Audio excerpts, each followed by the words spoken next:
ত্রয়োদশ নির্বাচনে মাঠে শুরু হলো প্রচারণার উৎসব। ৩০০ আসনের বিপরীতে প্রতিদ্বন্দ্বিতা করছেন ১৯৮১ জন। এবারও নারী প্রার্থীদের অংশগ্রহণ ৫% লক্ষ্যমাত্রা পূরণ করতে পারেনি। অপরদিকে প্রবাসীদের পোস্টাল ব্যালট নিয়ে অভিযোগ উঠেছে। প্রচারণার গেল ২ দিনে মাঠের আইনশৃঙ্খলা পরিস্থিতি কেমন ছিল, দলগুলোর প্রতিশ্রুতি কতটা পূরণ করতে পারবে, এইসব প্রশ্নের উত্তর খুঁজব স্বপ্নধরা নিবেদিত দেশ সংলাপ পাওয়ার্ড বাই স্বপ্ন ট্যুর অনুষ্ঠানে। সবাইকে স্বাগত জানাচ্ছি, আমি ফখরুল ইসলাম। প্রচারণায় প্রার্থীরা এই শিরোনামে কথা বলতে আজকে আমাদের সঙ্গে সম্মানিত অতিথিরা রয়েছেন। আমি একটু শুরুতে তাদেরকে পরিচয় করাতে চাই। আমার একদম সর্বডান থেকে আমি একটু পরিচয় করাই। ডক্টর নাহরিন আই খান, অধ্যাপক, জাহাঙ্গীরনগর বিশ্ববিদ্যালয়। এবং এরপরই রয়েছেন আমার ডানে ডক্টর আসিফ মোহাম্মদ শাহান, অধ্যাপক, ঢাকা বিশ্ববিদ্যালয়। এরপর আছেন ফয়েজ আহমদ, প্রধান উপদেষ্টা, সিনিয়র সহকারী প্রেস সচিব। এবং আমার সর্ববাম থেকে আমি একটু পরিচয় করাতে চাই, রয়েছেন ডক্টর সাখাওয়াত হোসেন সায়ন্ত, সম্পাদক G9, এবং এরপরই রয়েছেন M A আজিজ, সিনিয়র সাংবাদিক ও রাজনীতি বিশ্লেষক। এবং আমার একদম বামে রয়েছেন মাসুদ কামাল, সিনিয়র সাংবাদিক। আমি ৬ জনকে স্বাগত জানাচ্ছি আজকের অনুষ্ঠানে। প্রচারণায় প্রার্থীরা এই শিরোনামে আমরা কথা বলবো। আমি একটু আমার একদম ডান থেকে শুরু করতে চাই। ডক্টর নাহরিন আই খান, আমি একটু আপনার কাছে আসি। বহুল কাঙ্ক্ষিত ত্রয়োদশ নির্বাচন, গণভোট এবং নির্বাচনের প্রচারণা একই সঙ্গে শুরু হয়েছে এবং ২ দিন কেটে গেল। কেমন দেখলেন মাঠের পরিবেশ? এবারও নারী প্রার্থীদের অংশগ্রহণ ৫% কম। কোনো দল নারী প্রার্থী দেননি। সবকিছু মিলিয়ে কি বলবেন? নির্বাচনের প্রচারণা যেমন হওয়ার কথা তেমনই হচ্ছে।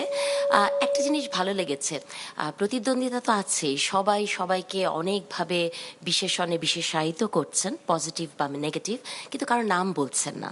এটা মনে হয় নতুন একটা ট্রেন্ড, এবং আমি মনে করি যে এটা একটা পজিটিভ ট্রেন্ড, যে কারো নাম ধরে আগে যে গালাগালি হতো সেটি হচ্ছে না। তবে নির্বাচনের প্রচারণার মধ্যেও যে আপনি যেটি বলছেন যে কোনো দল নারী প্রার্থী দেননি, সেই সব দলের আস্ফালন দেখছি একটু অন্যরকম। নারী প্রার্থী দেননি ঠিকই, কিন্তু তারা একটি পলিসি সামিট করেছেন, সেখানে নারীদেরকে দিয়েই তারা উপস্থাপনা করিয়েছেন। তার মানে হচ্ছে যে ঠিক মেইন স্ট্রিমে নারী থাকবে না, কিন্তু পর্দার আড়ালে বা তাদের কাজগুলো নারীরা করবে, এই দলগুলো তাই করেন। একটি বক্তব্য কালকে আমার চোখে পড়েছে তারেক রহমানের একটি প্রচারণা নিয়ে। গোলাম পরোয়ার সাহেব, উনি মনে হয় নিজেকে প্রফেসর বলেন, প্রফেসর গোলাম পরোয়ার সাহেব, উনি বলেছেন যে তারেক রহমানের উনি নাকি কোথায় কাফের শব্দটি বলেছেন, এটি রাজনৈতিক শিষ্টতা বহির্ভূত এবং এই কাজটি উনি করতে পারেন না। আমার মনে হয় কি, এই সব দলগুলো তারা আসলে হোমওয়ার্কটা খুব কম করেন, অথবা তাদের ঘরের মানুষদের কোনো দোষ দেন না। যেমন আমির হামজা নামের একজন প্রার্থী, অত্যন্ত বিতর্কিত প্রার্থী, তিনি একজন টকশো করেন, জাহিদুর রহমান, ডক্টর জাহিদুর রহমানকে ওপেনলি কাফের বলেছেন, বা উনি এই ধরনের শব্দগুলো সবসময় বলতে থাকেন। তো আমার কাছে মনে হয় যে নিজের ঘরকে শাসন না করে বাইরের মানুষকে শাসন করাটা এক ধরনের ট্রেন্ড হয়েছে।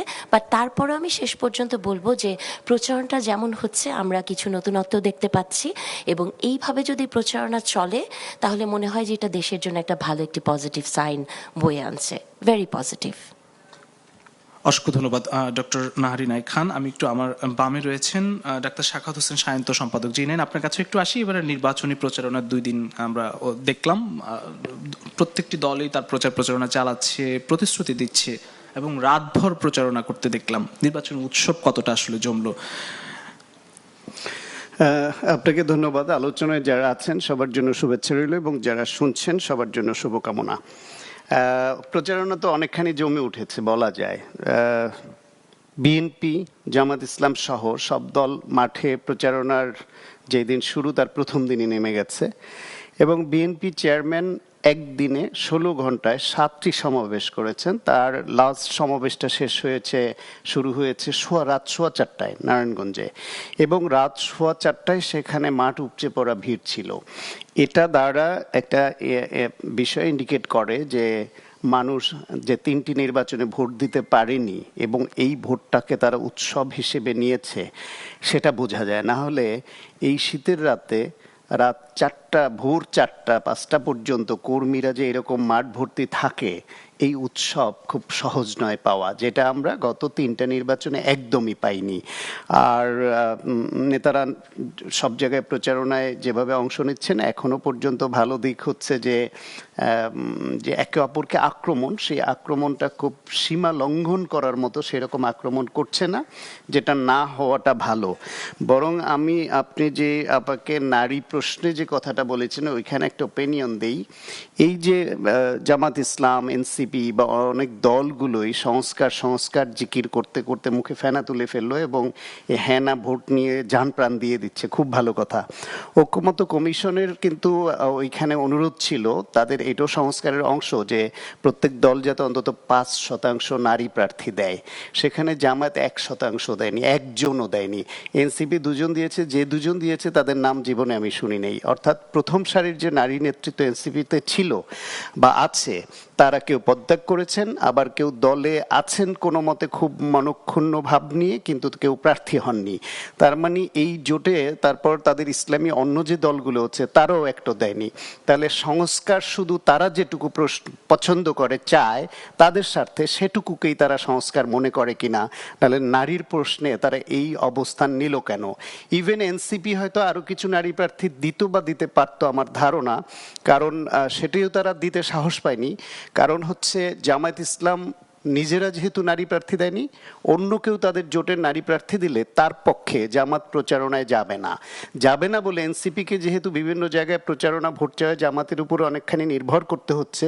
জামাত যদি নারীদের পক্ষে এই প্রচারণায় না যায়, এনসিপি পারবে না, সুতরাং তারাও এখান থেকে পিছিয়ে আসলো। সেই ক্ষেত্রে তারা কিন্তু আবার কন্ট্রাডিকশনটা দেখেন, কন্ট্রাডিক্টরি ক্যারেক্টার কি। যখন সংরক্ষিত নারী আসনে ওইখানে কিন্তু আবার নারী আগেও তারা নমিনেশন দিয়েছে এবং ওইখানে দেয়। উচ্চকক্ষ যদি ভবিষ্যতে হয় সেখানেও হয়তো তাদের প্রাপ্যতা অনুসারে তারা দিবে। তার মানে হচ্ছে নারীকে তারা সেকেন্ড ক্যাটাগরির সিটিজেন হিসেবে রাখছে তার দলে, যে তারা সরাসরি প্রতিদ্বন্দ্বিতা করে যোগ্যতা অর্জন করতে দিবে না, সরাসরি প্রতিনিধি হয়ে আসতে দিবে না। পুরুষ প্রার্থীরা তাদের কোটায় যেটুকু অর্জন করবেন ওইটুকু দান খয়রাত করার মতো তাদের পক্ষে নারীদের দিবেন। এই হচ্ছে নারীর প্রশ্নে জামাতের অবস্থান যতটুকু এখনো পর্যন্ত বোঝা যাচ্ছে। সুতরাং তারা সংস্কার করছে অন্য সব বিষয়ে, এইখানে সংস্কারটা কোথায়? জি, ধন্যবাদ ডক্টর সাখাওয়াত হোসেন সায়ন্ত। আমি একটু যেতে চাই, আমার ডান পাশে রয়েছেন জনাব ডক্টর আসিফ মোহাম্মদ শাহান। আমি একটু স্যারের কাছে যেতে চাই যে পোস্টাল ব্যালট নিয়ে আমরা দেখেছি যে প্রবাসীদের যে পোস্টাল ব্যালট, এটি নিয়ে অভিযোগ উঠেছে, এটি নিয়ে কিছু ভিডিও ভাইরাল হতে আমরা দেখেছি। এটি আসলে কোনো শঙ্কার জায়গা তৈরি করছে কিনা ওভারঅল ভোট নিয়ে? আরেকটি বিষয় হচ্ছে যে আমরা ভোটের প্রচারণা বা সবকিছু আগে থেকে একটি শঙ্কার জায়গা তৈরি হয়েছিল, প্রচারণার 2 দিন কাটলো, এখন সেই শঙ্কার জায়গা কতটা আছে বা নেই? ধন্যবাদ। আমি একটু, আপনি ভোটের প্রচারণা নিয়ে যে কথাটা বললেন, আমি সেখান থেকে আলোচনাটা শুরু করি। দেখুন, নির্বাচনের যখন প্রচারণা শুরু হয়, হ্যাঁ, সো প্রচারণা আমরা যদি খুব ব্রড বেস কথা বলতে চাই তাহলে আমরা বলতে পারি, কিন্তু ইন জেনারেল আমরা যদি একটু বোঝার জন্য চিন্তা করি যে প্রচারণাকে আমরা বিভিন্ন ভাগে ভাগ করার চেষ্টা করি। হ্যাঁ, প্রচারণার অনেক ধরনের রকমফের আছে, এটা একটু বোঝা দরকার যে কোন প্রচারণাটাকে আসলে আমরা কি বলতে পারি। যেমন এক ধরনের প্রচারণা আছে যেটাকে আমরা বলি হচ্ছে ক্যাচল ক্যাম্পেইন স্ট্র্যাটেজি। ক্যাচল ক্যাম্পেইন স্ট্র্যাটেজি হচ্ছে আপনি সব কিছু নিয়েই কথা বলছেন, আপনি সব ধরনের পলিসি সবকিছু নিয়ে হচ্ছে গিয়ে কথা বলছেন।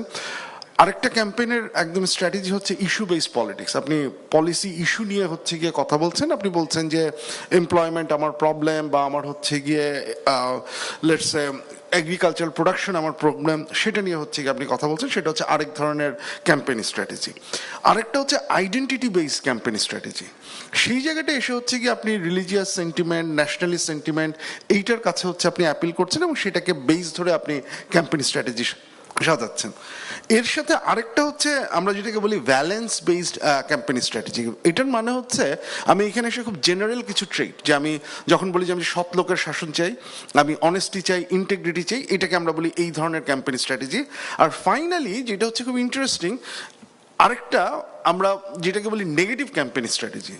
নেগেটিভ ক্যাম্পেইন স্ট্র্যাটেজিটার উদ্দেশ্য হচ্ছে যে এই জায়গাটা আপনি ডিফারেন্সের উপরে ফোকাস করছেন এবং ডিফারেন্সের উপরে ফোকাস করতে যেয়ে আপনি অপোজিশনকে, আপনার বিরুদ্ধে যে আছে তাকে নেগেটিভলি পোর্ট্রে করছেন, যে ওনারা যদি ক্ষমতায় আসেন তাহলে দেশ এইরকম হয়ে যাবে, ওনারা যদি ক্ষমতায় আসেন তাহলে লেটসে দেশ বিক্রি করে দিবেন, ওনারা ক্ষমতায় আসলে দেশের 12টা বেজে যাবে, এইটাকে বলি হচ্ছে আমরা নেগেটিভ ক্যাম্পেইন। এখন আপনি যদি দেখেন যে আমরা এই আলোচনার এই আলোকে যদি দেখি, এর মাঝখানে রাজনৈতিক সহিংসতা বা পলিটিক্সে আমরা যেটাকে ন্যাস্টিনেস বলি, এইটা বাড়ার পসিবিলিটি সবচাইতে থাকে যদি আমরা নেগেটিভ ক্যাম্পেইনের দিকে যাই। আপনি যখন হচ্ছে গিয়ে আজ ভার্সেস দেম একটা ন্যারেটিভে চলে আসেন যে ওই রাজনৈতিক দল খারাপ, তখন যেটা হয় আপনি যখন একটা রাজনৈতিক দলকে নেগেটিভলি পোর্ট্রে করেন, ওই রাজনৈতিক দলটা যদি ইস্যু বেস ক্যাম্পেইনিংও করে বা হচ্ছে গিয়ে আপনার মোরলেস আইডেন্টিটি বেসডও যদি করে, তাহলেও কিন্তু তাকে রেসপন্ড করতে হয় এই ধরনের ক্যাম্পেইন স্ট্র্যাটেজি। এবং যখনই সে ক্যাম্পেইন স্ট্র্যাটেজিতে এটা রেসপন্ড করে, তখনই হচ্ছে গিয়ে আপনার কনফ্রন্টেশনের পসিবিলিটিটা বেড়ে যায়। আপনি যদি দেখেন, আমরা যদি এখন দুইটা পলিটিক্যাল পার্টির ইস্যুতে দেখি, যদি আমরা দেখি তাহলে আপনি দেখবেন যে এসেনশিয়ালি তারেক রহমান সাহেবের প্রথম যে বক্তব্য সেখানে খানিকটা আইডেন্টিটি বেসড ক্যাম্পেইন স্ট্র্যাটেজির একটা ইন্ডিকেশন ছিল, বাট গতকাল থেকে উনি আবার একটু পলিসি ইস্যু, এই ইস্যু ওরিয়েন্টেড ক্যাম্পেইন স্ট্র্যাটেজির দিকে চলে গেছেন। এখন শেষ পর্যন্ত উনি ওই জায়গাতে থাকবেন কিনা সেটা একটা important factor. On the other hand, আপনি যদি জামাতে ইসলামীর বা হচ্ছে এই জোটের দেখেন, তারা শুরু থেকেই একটা নেগেটিভ ক্যাম্পেইন স্ট্র্যাটেজির মধ্যে দিয়ে গেছে। Again I need to clarify it, এটা একটা legitimate political electoral strategy. Negative, যেহেতু নেগেটিভ বলতেছি তার মানে যে এটা খারাপ ওই অর্থে না। একটা পলিটিক্যাল পার্টি যখন সাধারণত পিছিয়ে থাকে তখন তারা নেগেটিভ ক্যাম্পেইন স্ট্র্যাটেজিটা ইন্ট্রোডিউস করে এই কারণে যে যাতে হচ্ছে গিয়ে সে একটা গ্রাউন্ড পায়। সো আপনি যদি দেখেন ওই যে তিনটা যে প্রায়োরিটি, রিফর্ম, জাস্টিস আর হচ্ছে আধিপত্যবাদ, এইরকম একটা গ্রাউন্ড থেকে যখন এই জোটটা গঠিত হয়, তারা কিন্তু খুব ইজিলি ওই নেগেটিভ ক্যাম্পেইনের গ্রাউন্ডটা তৈরি করে ফেলেছে। আমরা রিফর্মের পক্ষে, ওরা বিপক্ষে, আমরা আধিপত্যবাদের বিরুদ্ধে, ওরা আধিপত্যবাদের পক্ষে, আমরা বিচারের পক্ষে, ওরা বিপক্ষে, এইরকম একটা ন্যারেটিভ তৈরি করে।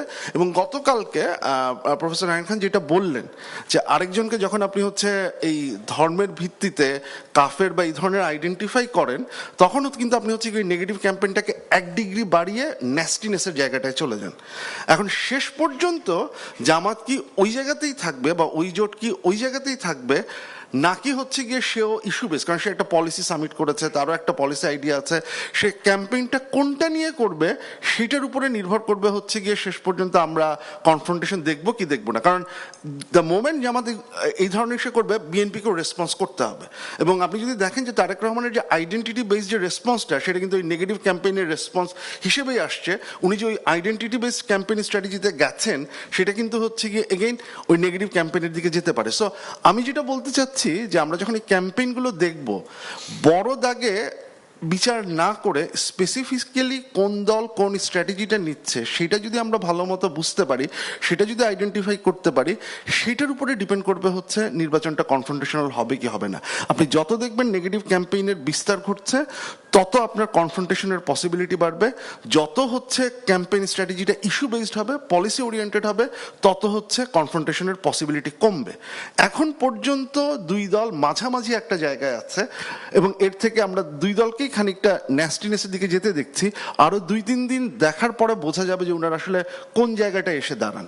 যদি ওনারা ভুল পদক্ষেপ নেন, তাহলে উই আর ইন ট্রাবল। জি, অসংখ্য ধন্যবাদ ডক্টর আসিফ মোহাম্মদ শাহান। আমি একটু আবার বামে জনাব এম এ আজিজ আপনার কাছে আসি, যে নির্বাচনের আগে থেকে আসলে আইন শৃঙ্খলা নিয়ে শঙ্কার জায়গাগুলো ছিল, অনেক দুর্ঘটনা আমরা ঘটতে দেখেছি। প্রচারণার 2 দিন কাটলো, এখন পর্যন্ত এই পর্যন্ত আসলে আর কোনো শঙ্কার জায়গা আপনি দেখেন কিনা নির্বাচন নিয়ে? সরকার প্রধান বলছেন যে এটিকে ইতিহাস সেরা নির্বাচন করবেন, সেই ইতিহাস সেরা নির্বাচনের পরিস্থিতি আমরা কতটা দেখছি? ধন্যবাদ আপনাকে, ধন্যবাদ সহ আলোচক এবং দর্শক বৃন্দকে। দেখেন, এবারে নির্বাচনে কিন্তু একটা জাহিরি আছে, একটা বাতুনি আছে। বাতুনি যে কাজগুলি হচ্ছে সেটা কিন্তু প্রমাণ করা কঠিন। যেমন ধরেন, সরকার এবার ইন্ট্রোডিউস করেছে পোস্টাল ব্যালট প্রবাসীদের জন্য।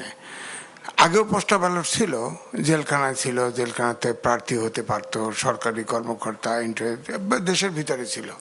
প্রবাসীদের যখন ব্যালটে ভোটের অনুমোদন দিয়েছে, ভোটার করা হয়েছে, কিন্তু এটা সরকার ম্যানেজ করতে পারে নাই। এখন এই ব্যালট পেপারের ভিডিও ছড়িয়ে গেছে, আমার কাছেও ভিডিও আছে। তো এইটা বিএনপির তরফ থেকে আপত্তি দেওয়া হয়েছে। তখন বলা হয়েছে যে কারেকশন যেভাবে করার চেষ্টা করা হয়েছে, যে প্রত্যেক সেন্টারে যেভাবে আলাদা আলাদা ব্যালট পেপার হয়, এই ব্যালটগুলো আবার নতুন করে পাঠানো হয়েছে এবং সেগুলো এসেও গেছে। এখন প্রশ্ন হচ্ছে এই ব্যালটগুলো যে প্রপারলি আসছে এটা কি করে বুঝবো?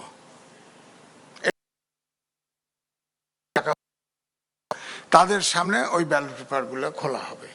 এখন ওই ব্যালট পেপার ওর ভিতরে কোথায় সিল মারলো, এক ব্যক্তি সিল মেরে দিল না কে দিল, কোন সেন্টারের দিকে এই ব্যালট পেপারগুলো ছাড়া হলো, এটা পরিষ্কার হবো কি? মানে ট্রান্সপারেন্ট না হলে তো হবে না ভোট। এক, দুই হচ্ছে ভোটার ট্রান্সফার, এটা একটা নূতন আবিষ্কার, এটা আমি শুনি নাই কোনোদিন। বরিশালের ভোট ঢাকা আসতেছে, ঢাকার ভোট কুমিল্লা চলে যাচ্ছে, কুমিল্লার ভোট নোয়াখালী। মানে এবার সম্ভবত সবচেয়ে বেশি ভোটার পরিবর্তনের ঘটনা ঘটেছে। হ্যাঁ, এখন মানে সেটি এটা আসলে কোনো না, শঙ্কার জায়গা দেখেন কিনা, বা না, এটি এটা আমি বলছি ভোটে কোনো ওইটাই। প্রভাব আমি পড়বে বলছি কিনা শোনেন, নির্বাচনে? এটা তো আপনার শিডিউল দেওয়ার আগে ঘটে গেছে, তাই না? তারপরে ভোটার কেন বাড়ছে? অনেক সেন্টারে ভোটার বেড়ে গেছে এবং আমার কাছে ভিডিও আছে, ইলেকশন কমিশনের অফিসার গ্রেপ্তার পর্যন্ত হয়েছে। সরকার স্টেপ নিয়েছে, এটা ঠিক, কিন্তু এই যে ভোটার ধরেন, পার্টিকুলার একটা পার্টি ধরেন, তার ভোট পাস করতে লাগবে ধরেন 1.5 লাখ ভোট, তার ঘাটতি আছে 5,000 ভোট, ভোটার ট্রান্সফার করে এখানে এনে দিছে। এখন ভোটার ট্রান্সফার করা তো সহজ না, কারণ আমি যদি ভোটার ধরেন, আমি ঢাকায় ভোটার নাই, আমি ঢাকায় এখন ভোটার হতে চাই, তাহলে আমার বাসা ভাড়া, রসিদ, আমার ইলেকট্রিক বিল দেয় কিনা, নানান কাগজপত্র লাগে, তো এটা তো অকস্মাৎ করা সম্ভব না। এখন এটা হচ্ছে কি, ওই নির্বাচন যে কমিশনের যে অধস্তন অফিসার আছে তাদের মাধ্যমে বিনিময় করে নিচ্ছে, করে হয়ে গেছে। এক, দুইটা হলো বিকাশ নাম্বার সংগ্রহ করা হয়েছে। ইলেকশনে বিকাশ নাম্বার কি প্রয়োজন বলেন? বিকাশ নাম্বার সব জায়গায় সংগ্রহ করা হয়েছে, ভোটারদের কাছে গিয়ে তার ভোটার নাম্বার নিয়েছে। হ্যাঁ, ভোটার নাম্বার হয়তো তার দিতে পারে যাতে খুঁজতে অসুবিধা না হয়, বুঝলাম, কিন্তু বিকাশ নাম্বার নেওয়া এটা নূতন আবির্ভাব হয়েছে। আমি এগুলোকে বলি বাতুনি, অর্থাৎ বাতুনি ইলেকশন ক্যাম্পেইন হচ্ছে। এবং যেটা এবার ধরেন আমরা বলি একে অপরকে সমালোচনা করা, আমাদের কালচার সমালোচনা করা, হঠাৎ করে রাতারাতি এটা উঠে যাবে না, কিন্তু যেটুকু হচ্ছে এটুকু আমি বলবো সহনীয়। তবে এটা ঠিক, দুটো বড় দল, কিন্তু আমি টেলিভিশনেও বলেছি, দুটো দলের বড় দুইটি দল বিএনপি এবং জামাত, দুটের একটাও কিন্তু আচরণবিধির মানে নাই। প্রথমবার দেখেন আচরণবিধি 22 তারিখ থেকে আপনার নির্বাচন ক্যাম্পিং শুরু হওয়ার কথা, ওনারা 21 তারিখে দুই পক্ষই কিন্তু মিটিং করেছে। আবার এখানে সূক্ষ্ম পলিটিক্স আছে, দেখেন যে আমাদের দেশে সবাই সিলেটের মাজার থেকে ক্যাম্পিং শুরু করে, একটি দল কিন্তু আপনি দেখেন সাবমিট করেছে আলাদা, তারা মাজারে যায় না, এখানে তাদের পলিটিক্স আছে, ঠিক আছে, তাদের পলিটিক্স আছে, ঠিক আছে, কিন্তু আমি বলছি যে এখনো সহনীয় মাত্রায় আছে সমালোচনাটা। কিন্তু এর আগে তো একটা পার্টি যেভাবে সমালোচনাটা করছে, মানে মোটিভেট করার জন্য যেসব ভাষা ব্যবহার করছে, জান্নাত পাওয়া যাবে, জান্নাতের টিকিট দেওয়া, এগুলো তো ইলেকশন কমিশন হস্তক্ষেপ করা হতো, হয়তো ইলেকশন শুরু হয় নাই বলবে, শিডিউল তো দেওয়া হয়েছিল, সরকার তো ছিল। এগুলো কথা যে কাফের বলা, এই কথাটা বলাই তো কাফের হওয়া। অর্থাৎ আল্লাহ বেস্তে তৈরি করছে, আল্লাহ বিচার করবে, আল্লাহ বেস্তে দোজক স্যাংশন করবে। এখন আমি যদি বলি এখানে ভোট দিলে ব্যস্ত পাবেন, এটা আচরণবিধির ভিতরে পড়লো? সরকারের ভিতরে কোনো ইলেকশন কমিশনের কোনো নাই। অনেক কিছু, সূর্য থেমে যায়, আপনার প্রশাসন, আইন শৃঙ্খলা বাহিনী সব নিয়ন্ত্রণে নিয়ে আসতে হবে। এনসিপির এক প্রার্থীর বাপ বলছে, আমার ছেলে অভ্যুত্থানের নেতৃত্ব দিয়েছে, প্রয়োজনে 11টা খুন করবে, তারপরও সে এমপি হবে। আর উল্টা আমি বলছি যে এই ধরনের পাগল শুয়ার যদি সংসদে ঢোকে, এক শুয়ারই তো তছরছ করে দেবে সংসদ, এটাকে ফেল করানো উচিত। এবং তার দ্বারা আপনি দেখেন সে টাকা পয়সা দিয়ে দিছে, ব্যাংক, আপনার বলি ব্যাংক যারা ডিফল্টার অধিকাংশটা ছেড়ে দিছে, তার প্রতিদ্বন্দ্বী কিন্তু ছাড়া পায় নাই, কোর্ট থেকে খারিজ করে দিছে। তো তাহলে কি সব জায়গায় সমস্যা? আমার কথা হচ্ছে যে আপনি বয়াং ডিফল্টার, দ্বৈত নাগরিক সবাইকে খালাস করে দিয়েই দিলেন, প্রায় নমিনেশন দিয়ে দিয়েছেন। আইনে আছে, পরিষ্কার আছে, সংবিধানে আছে, এটা একটা সাংবিধানিক সরকার। যে ব্যাংক লুট করে, যে দ্বৈত নাগরিক, তার এমপি হওয়ার খাস কেন? তাকে আপনারা অ্যালাউ করেন কেন? সে যে দলই হোক, অ্যালাউ করেন কেন? বাতিল করলেন না কেন? আবার বাতিল করলেন, যদি ছেড়েই দিলেন, আর একজনকে আটকায় রাখলেন কেন? এনসিপির এক নেতার জায়গায় তাকে এমপি বানাইতে হবে। এই জন্য ডক্টর মোহাম্মদ ইউনূস বলেছে না, তরুণদের অনেকেই জিতবে, অনেকে মন্ত্রীও হবে। এটাতে কি বোঝায়? এই জন্য আমি বলছি এটা আসলে কি বোঝা যায় একটু, মানে এটা কি লেভেল প্লেইং ফিল্ড থাকবে? এইটাই তো আমি বলছি। এইগুলো হলো নতুন এডিশনাল। আমি বলছি এই জন্য আপনাকে এটা নিয়ে তর্ক করতে পারবেন। গণভোটে যেমন হামলায় পড়ছে, পুরা প্রশাসন হামলায় পড়ছে, গণভোটে হ্যাঁ ভোট দিতে হবে। হ্যাঁ ভোট তো কেউ না করে নাই। বিএনপির পক্ষে তো ডক্টর স্ট্যান্ডিং কমিটির মেম্বার নজরুল খান ইলেকশন কমিশনে দেখা করছে, সে এসে বলছে হ্যাঁ ভোটের পক্ষে আছে। ধরেন হ্যাঁ ভোট পক্ষে হ্যাঁ এবং না আছে, কেউ হ্যাঁ দিবে, কেউ না দিবে। আপনি যে বিষয়ে গণভোট হয় সেটা আপলোড করেন। এখন ধরেন সরকার যদি পুরো ব্যবস্থা, সরকারি ব্যবস্থাপনা হামলায় পড়ে হ্যাঁ ভোটের পক্ষে, এসসি, এসপি, ডিসি, ইউএনও এরা ইলেকশন করবে না? তারা কি করবে? তারা কি করবে? যখন ইলেকশন রিটার্নিং অফিসার কি করবে তখন? তখন কি হামাটা সিল মেরে দিতে হবে? এও বলা হচ্ছে ক্যাম্পিং এর সময় যে হ্যাঁ ভোটে ভোট না দিলে তার খবর আছে, চাকরি নেই, এরকমও বলে। আমি এগুলো ধরলাম না, সরকারের পক্ষ তো আর বলে নাই তো। কিন্তু সরকার যে এই যে না ভোটালারও, ধরেন আমি বিজ্ঞানের ছাত্র, আমার কাছে দুর্বোধ্য হ্যাঁ ভোট না ভোট। এটা সাংবিধানিক সরকার, আদেশ দেওয়ার এখতিয়ার তো প্রেসিডেন্টের নাই, চিফ ইলেকশন প্রধান উপদেষ্টারও নাই। আদেশ দিয়ে গেছে গণভোটে আর গেছে হ্যাঁ না ভোট দেন, আলটিমেটলি সংসদে পাশ করবেন। এই আদেশটা তো অবৈধ। আপনি হ্যাঁ বা না কোনটা দেব? কোনটা দেওয়াই তো ইমেটেরিয়ালস।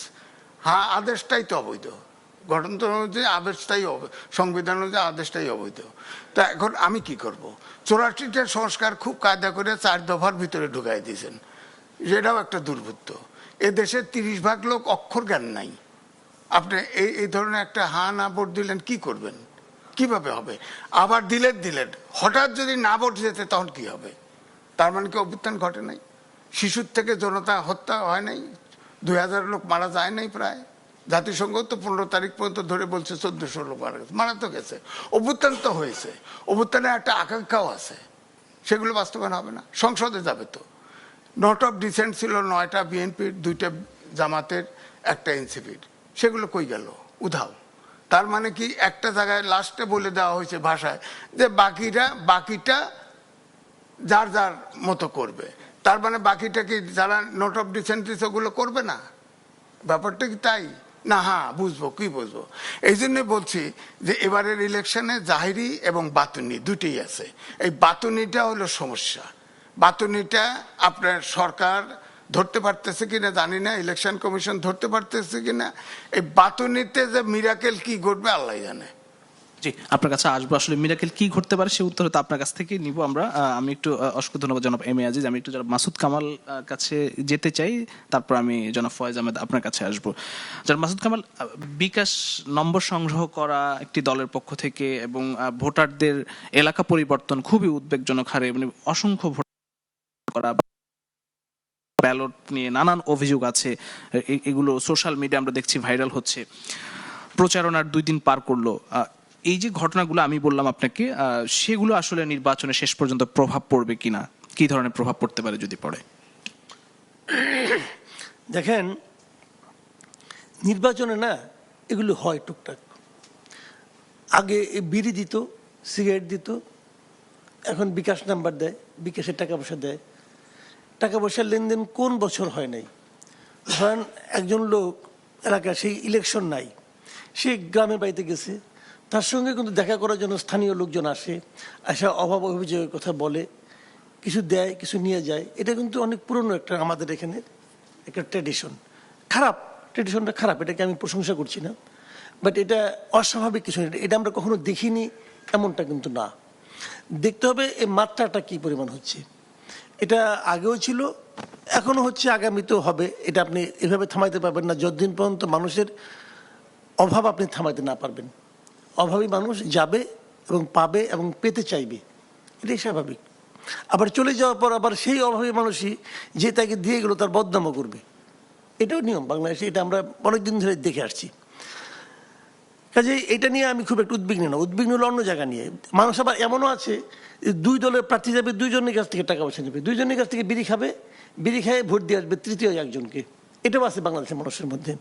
যারা দেয় তারা আসলে বোকা, যারা নেয় তারা বোকা না, তারা বহুত চালাক, তারা বুঝে শুনেই নেয়। দুই বাটে দিতে আসো, দিয়ে যা, আমি নিয়ে যাব, কামের কাম তো আমিই করবো, কোনো সমস্যা নাই। এই যে হুমায়ুন আহমেদের একটা নাটক দেখছিলাম, সেখানে দেখলাম যে কি ফারুক আহমেদ সে বলতেছে যে 100 করে টাকা দিতে আছে, আমাদের 200 টাকা দিছি। ওই কি 200 টাকা নিয়ে তুই ভোট দিলি? ওই কি আমি একজন খারাপ মানুষ, আমি একজন খারাপ মানুষের ভোট দেবো? ভোট জায়গা মতো দিছি। তো এইটাও এইবার হবে, ভোট যার যার মতো মানুষ যেভাবে বুঝে জায়গা মতো দিবে। একজন লোক বুঝাইলো যে তুমি জামাতে ভোট দিলে, দাঁড়িপাল্লায় ভোট দিলে বেহেশতের টিকিট তোমাকে দেওয়া হবে। আপনি কি মনে করেন যারা শোনাইলো সবাই এটা বুঝলো? সবাই বিশ্বাস করছে? সবাই বেহেশতের টিকিট নেওয়ার জন্য যে জামাতে ভোট দিয়ে আসবে? জামাতে এই কাহিনী তো আগেও বহুবার বিভিন্ন ভাবে বলছি। ভোট তো 7% পাইছে ম্যাক্সিমাম যেভাবে পাইছে, তাই না? তো এইগুলি ভাই বলে নিয়ে হয় কি, মানুষকে প্রভাবিত করতে পারে না, নিজের চরিত্রটা তারা প্রকাশ করে। তারা মানুষকে বুঝিয়ে দেয়, জাতিকে বুঝিয়ে দেয় যে আমরা কতটা বোকা। আসলে তারা বোকা, কিন্তু এই সমস্ত বোকামি নিয়ে আলোচনা করে কোনো লাভ নেই। এই যে এই জিনিস বলতেছে, এবার একটু চালাক হয়েছে বোধহয়, সে কারণেই তারা এবার শুধু দেয় না, দেওয়ার পরে আবার সন্তানের মাথায় হাত দিয়ে কিরা কাটায়, এমন সংবাদ আসছে। এইটা বিব্রতকর। হ্যাঁ, এইগুলি খুব খারাপ। তো একটা জিনিস হলো, যেমন ধরেন আমি একটা উদাহরণ দিয়ে বলি, এটা অনেকেই করছে ভাই, অনেকেই করছে। যারা বেহেশতের টিকিট বিক্রি করে, যারা উপঢৌকন দেয়, যারা বাচ্চাদের চিপসটা দিয়ে কোলে নেয়, তারপর মার কাছে ভোট চায়, চাওয়ার পরে শেষে আবার কথা তো দিলেন, পরে বাচ্চার মাথায় হাত দিয়ে কথা নেয়, এইরকম অনেক নজির আছে। এগুলো ঠিক না। কিন্তু আমি আবার একটা কথা বলি, উল্টা দিকে একটা কথা বলি, যে এখানে আলাপ করতে করতে আমি দেখতেছিলাম আপনার এই লক্ষ্মীপুরের রায়পুরের পৌরসভায় কালকেই একটা মিটিং হয়েছে। বিএনপির এক নেতা সেখানে বলতেছে যে আমাকে ভোট দাও, তাহলে তোমরা মামলাও খাইতে না, হামলাও খাইতে না, এক ভাই হিসেবে ভোট চাইলাম বলতেছে। আচ্ছা, বিএনপির লোক কেন বলে যে আমাদের ভোট দিলে মামলাও খাইতে না, হামলাও খাইতে না? অর্থটা কি? অর্থটা হলো যে 24 অগাস্টের পরে ইনারাই মামলাও করেছেন, হামলাও করেছেন। এখন নতুন করে বলতেছেন যদি আমাদেরকে ভোট দাও, আগামীতে আর খাইতে না, আর যদি না দাও আগামীতে খাইবা। হিসাব তো ভাই ক্লিয়ার।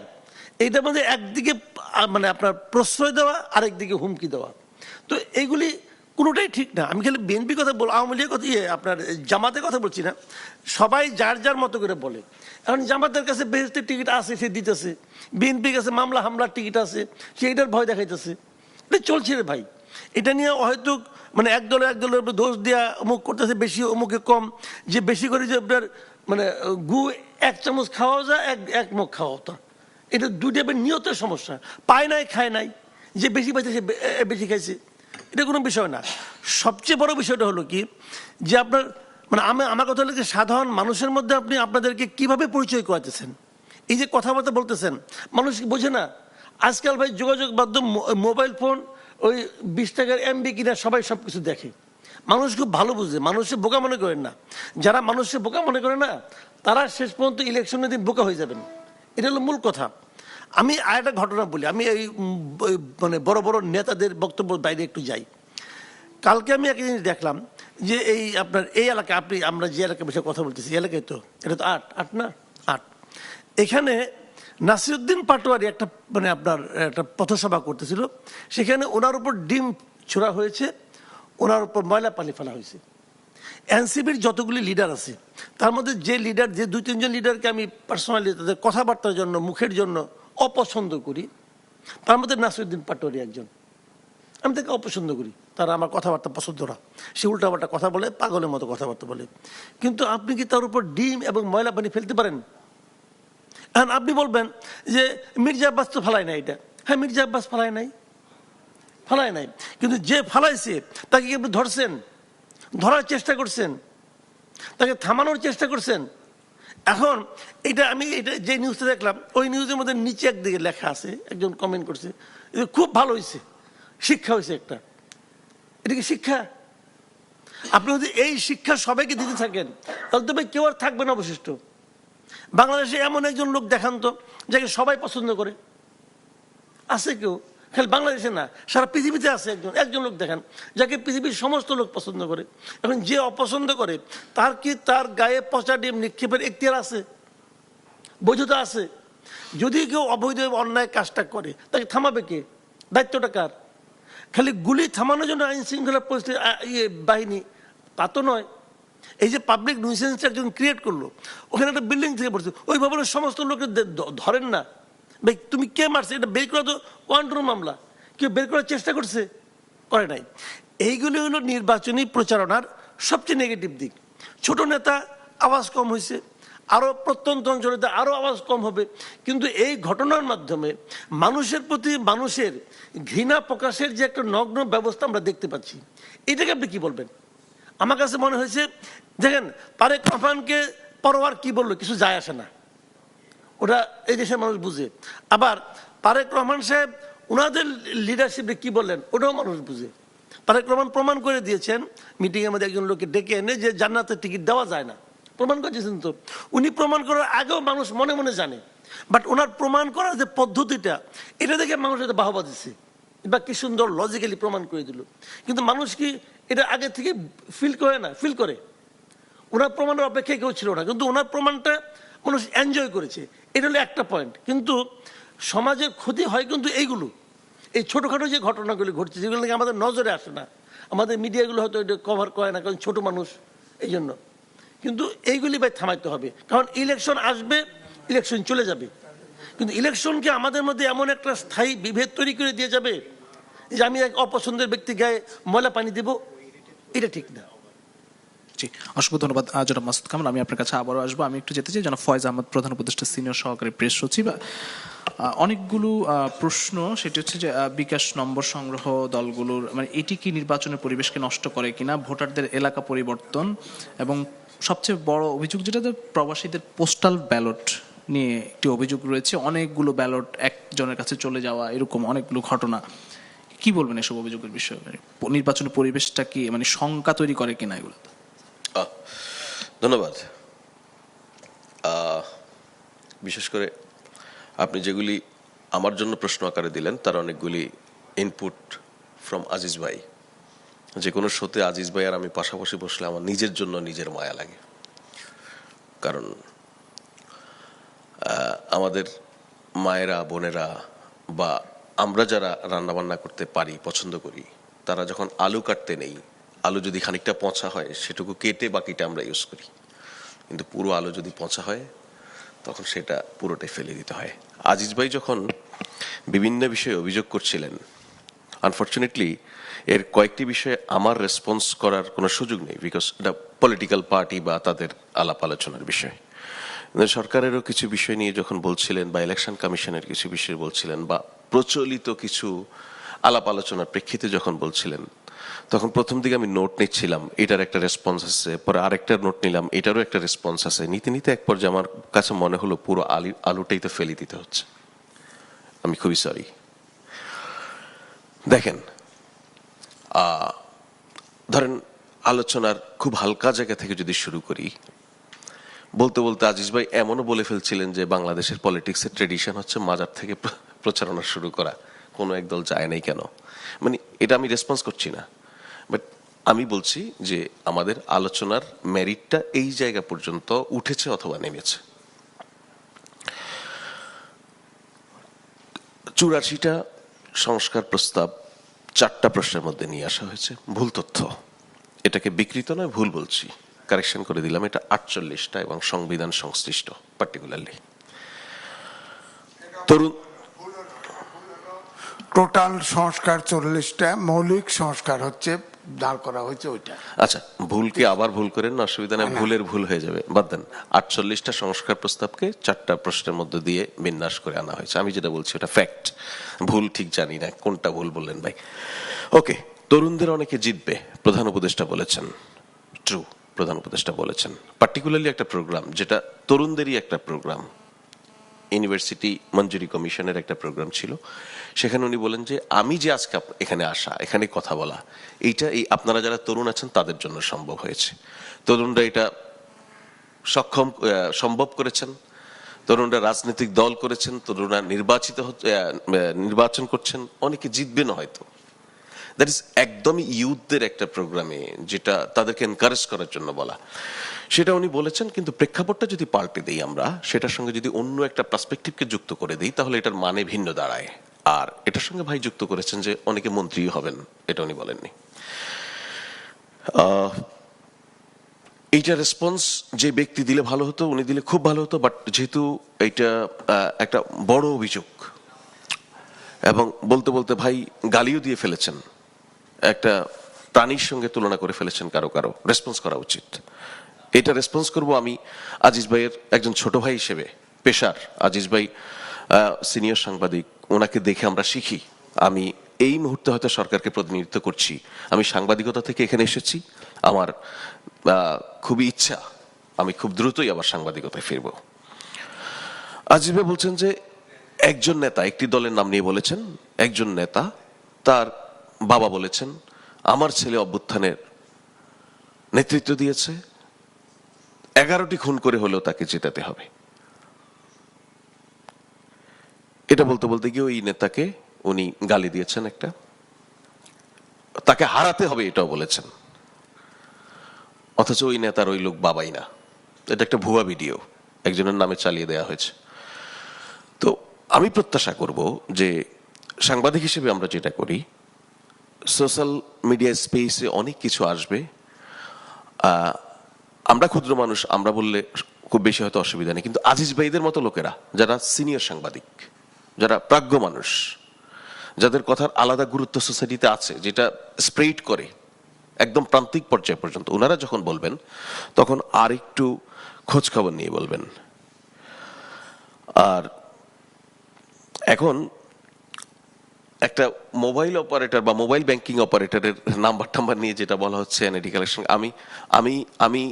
আমি যদি মানে ওই মোবাইল ব্যাংকিং অপারেটরের লোক হইতাম, আমি খুবই খুশি হইতাম। এই মুহূর্তে বাংলাদেশের সম্ভবত এই মুহূর্তে বিনা পয়সায় সবচেয়ে বেশি বিজ্ঞাপন তাদের হচ্ছে। প্রতিনিয়ত পলিটিক্যাল ইয়েতে, র্যালিতে আলোচনা হচ্ছে এই মোবাইল ব্যাংকিং অপারেটরের নাম, টকশোতে আলোচনা হচ্ছে। টু সাম এক্সটেন্ট এটা পলিটিক্যাল পার্টি অ্যান্সার করবে, ইলেকশন কমিশন অলরেডি রেসপন্ডিং, তারা ওয়ার্ক করছে এই বিষয়ে। পার্টিকুলার ওই অর্থে লিখিত ওরকম কোনো কমপ্লেন পাওয়া যায় নাই। এটা টেকনাফ থেকে তেতুলিয়া শুনছি আমরা, ওই অর্থে মিনিস্ট্রি মিডিয়ায়ও কোনো রিপোর্ট দেখছি না আর কি, যে এটা কি বা কেউ আমরা আমরা আমরা অফার করছি যে এরকম সুনির্দিষ্ট কোনো অভিযোগ যদি কারো কাছে থাকে, প্লিজ আপনারা রিটার্নিং অফিসার অথবা ইলেকশন কমিশন সরাসরি অথবা সরকারকে কমপ্লেন করেন, সরকার ইলেকশন কমিশনকে কনভে করবে। আমরা ওরকম খুব সুনির্দিষ্ট পাচ্ছি না।